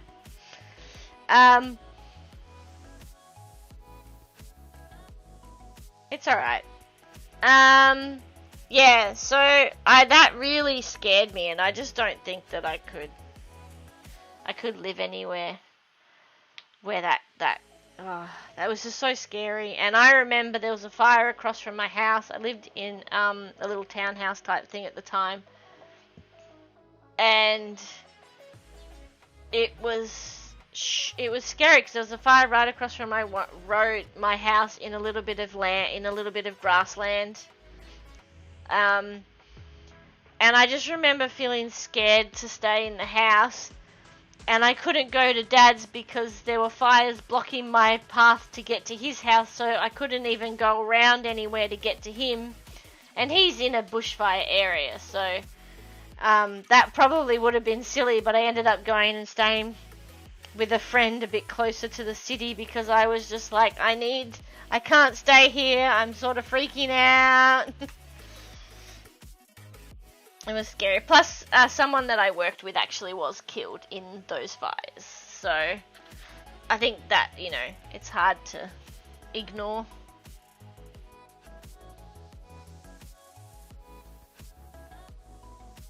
We weren't close, but I still worked with them.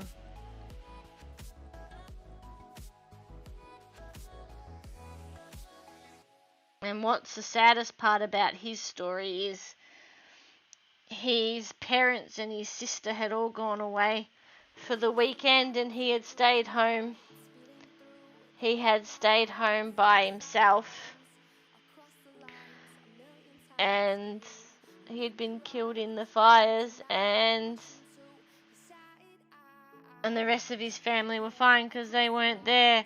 And I'm like, that would have been so hard.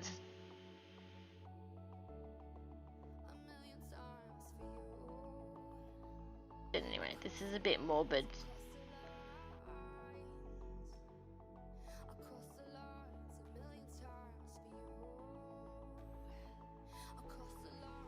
I just don't think that I could do it. As much as I would love it, I would actually 100% love it. I love where my dad lives. I just don't think that I could do it on my own. And that is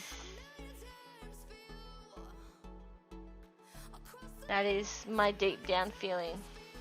Oh, it's not a trigger. It was just me saying I couldn't live in the woods.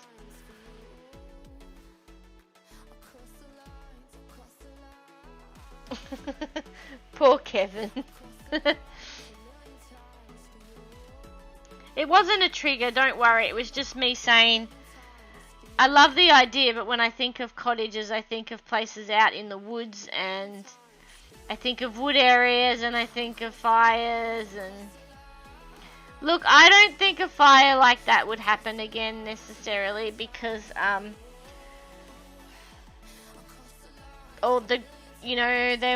they were trying to appease the greenies, and they decided that people weren't allowed to cut back their underbrush and stuff. So the fire... Kevin is her cat.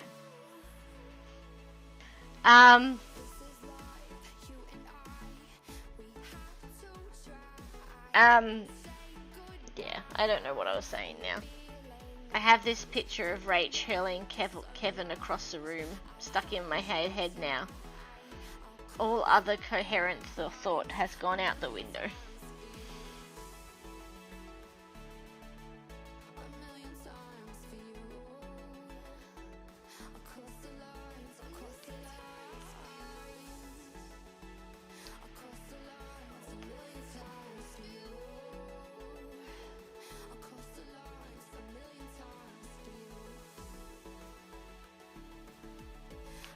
Kevin the kitty cat.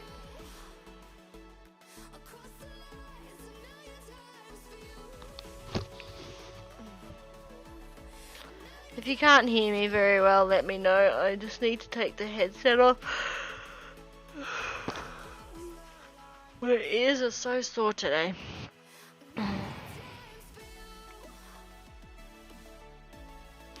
just think I'm gonna do this one, and that's it. This one, and this little one, and that's it.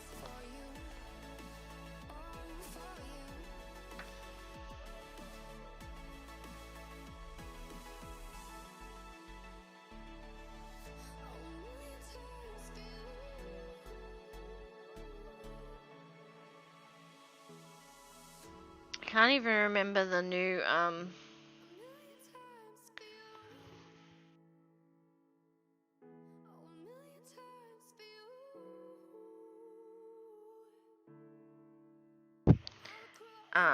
God. Keep reading chat and then lose him. This is what happens when I don't have music going. I lose my train of thought ridiculously. I don't even know what I was saying at all.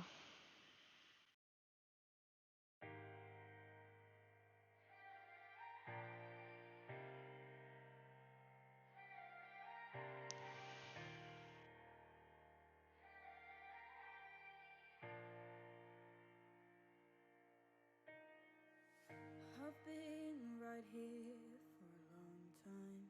I've seen your dreams in the night sky. You know I want you to be mine,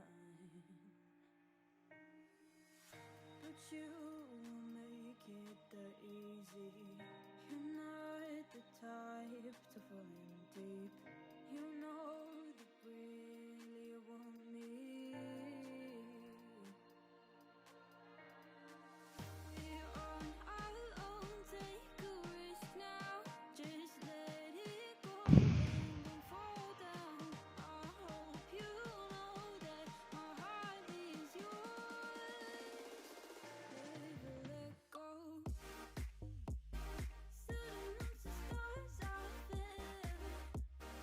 Hey Rachie, have I told you that I know what my...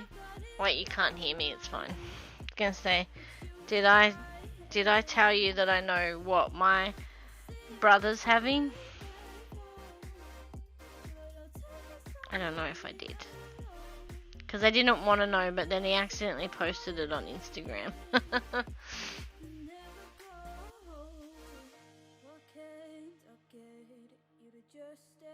You had a safety meeting instead? I'm glad you're doing alright now.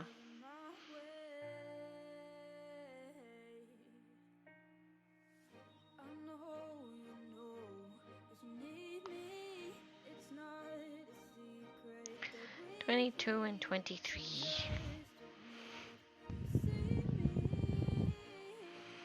We love you, Cap.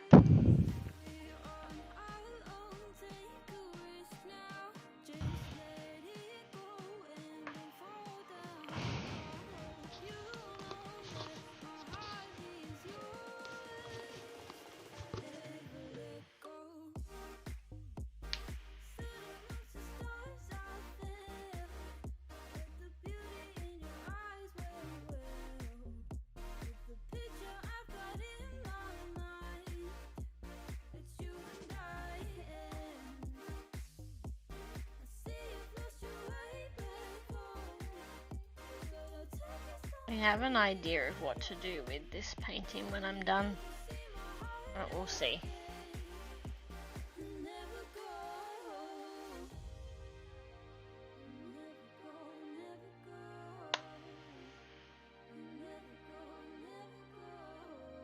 like that one.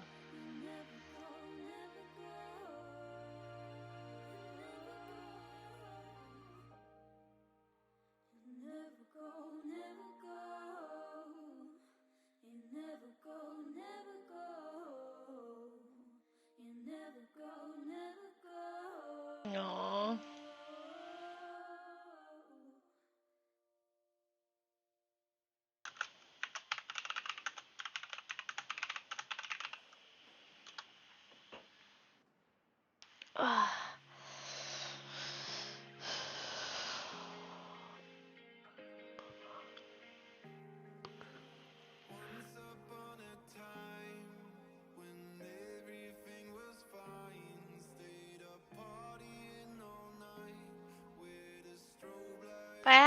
I kind of have to finish up. I don't have to, but I should.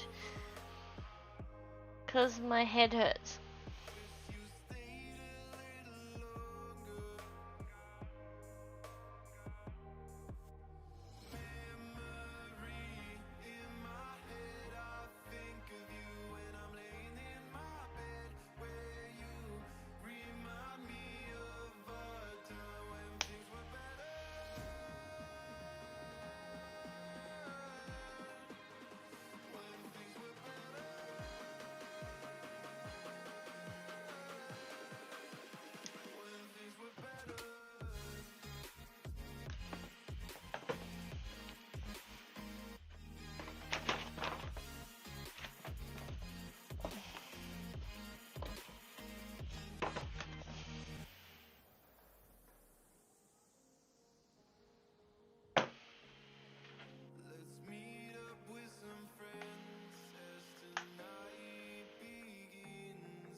Oh, yeah, I forgot about that, but I shouldn't really talk about it when Rach can't hear me.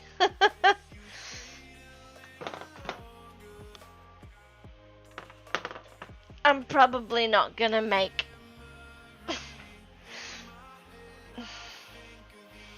the UK next year. I mean the US next year.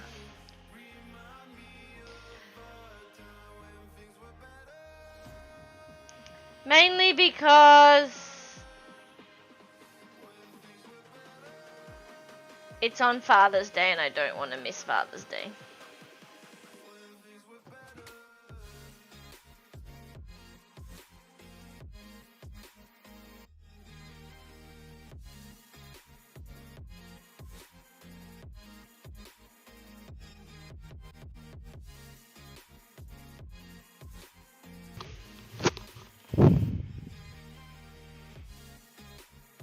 Thank you all for being here. Let's see what's going on.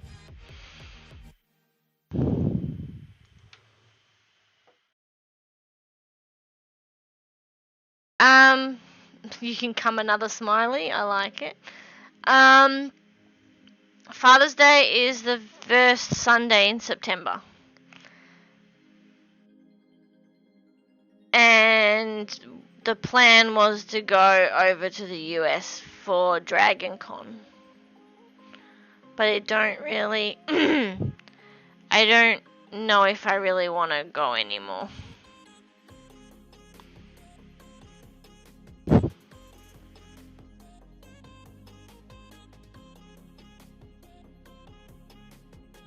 Come on, Is.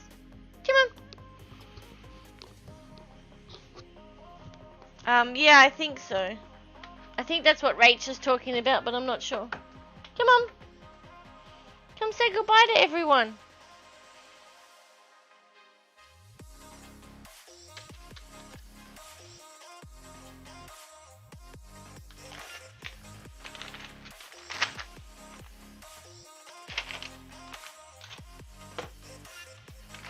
Come here. You can fit there. Yes, Rach.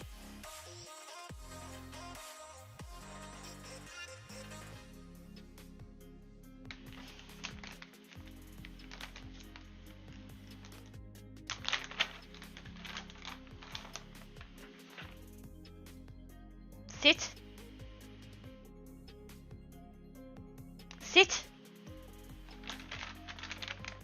Sit.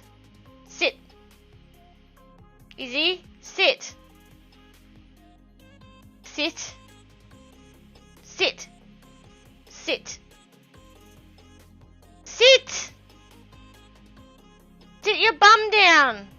What is going on? Sit. Sit.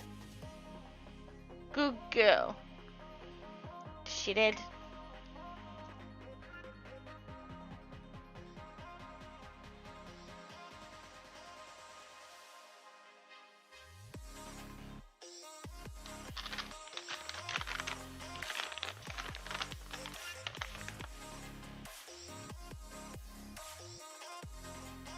Good girl.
This is me trying to stop her from drinking out of the...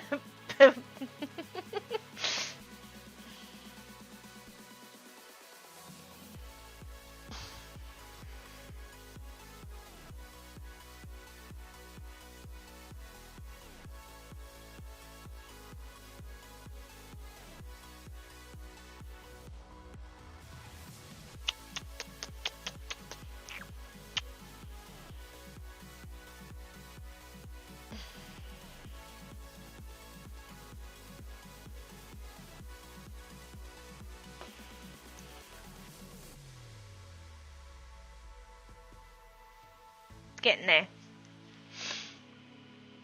Fiesta Dreams thought it was wise to use 100 points on Share the Love. I'm getting tired.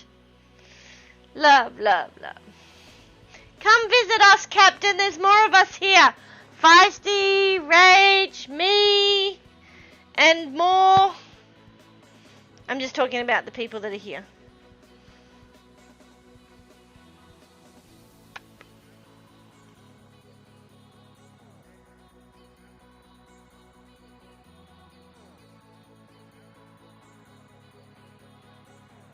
Another easy.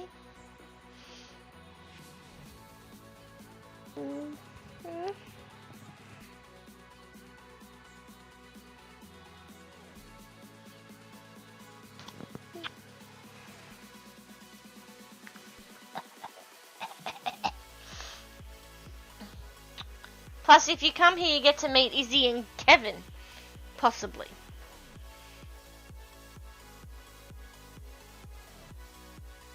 I'm just gonna have a look at who we can raid.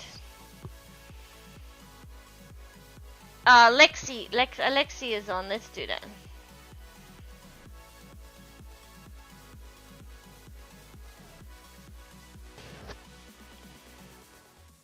Oh. She's just testing. I don't know if she'll stay on. I just saw she was on. Well, hurry up and go live and I'll raid you.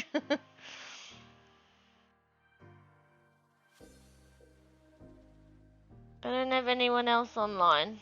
Well, I mean, I do. But, like, people that I have raided recently. Mute so that I can play and just see what's happening.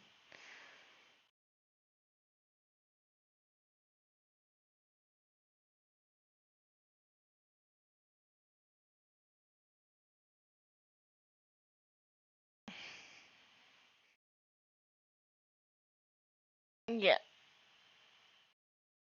Yeah, let's not go there.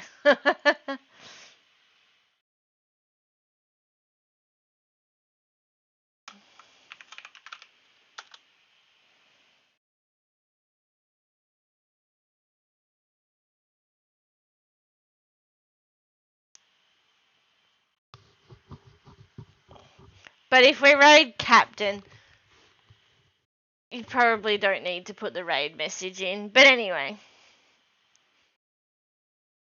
I was just gonna raid someone, but they were doing a test stream and went offline. So,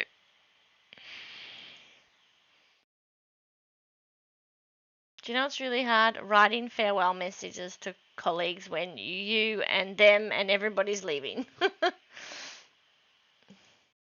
I haven't seen a captain go live yet.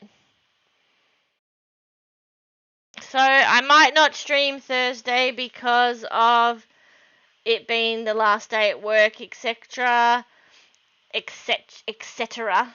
So I don't know what I'm gonna do. I don't think I'll stream because I really don't think that I'll feel up to it. But then I might want to do it because it'd be maybe a good thing after all the emotions. So I don't know, but I am going to get rid of my stream schedule because until I get a job, it'll be up in the air, and I'll probably stream randomly.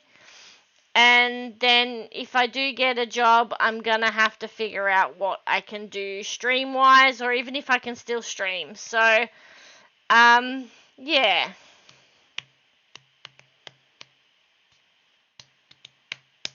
I'm not sure.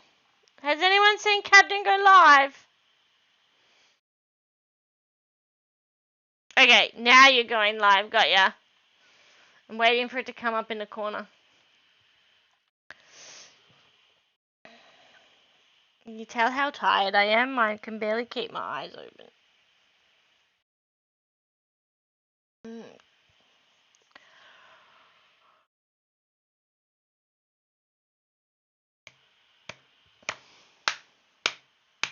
We go see Captain.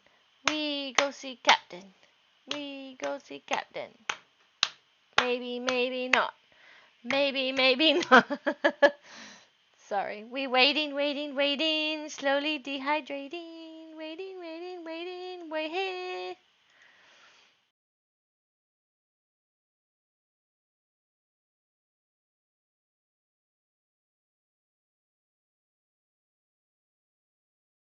Ha, there we go. I didn't get a notification.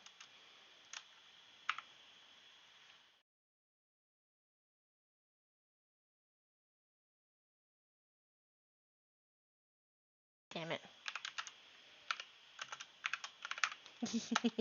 This is how you do it. I just didn't get a notification.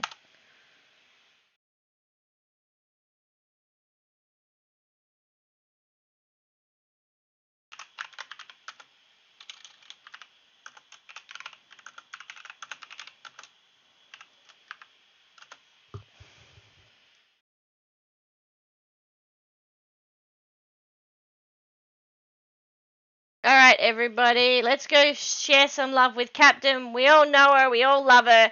She's awesome. So let's give her some love. And I'll see you guys when I see ya. Bye. Bye.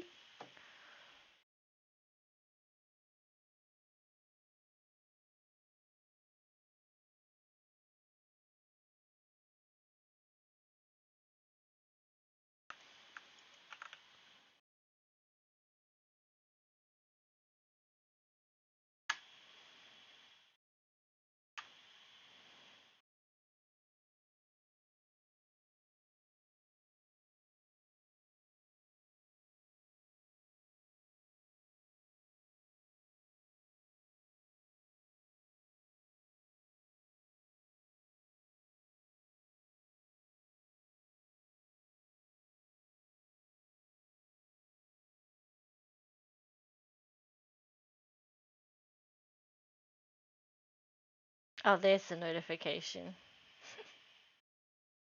2 years, so my body really took a hit.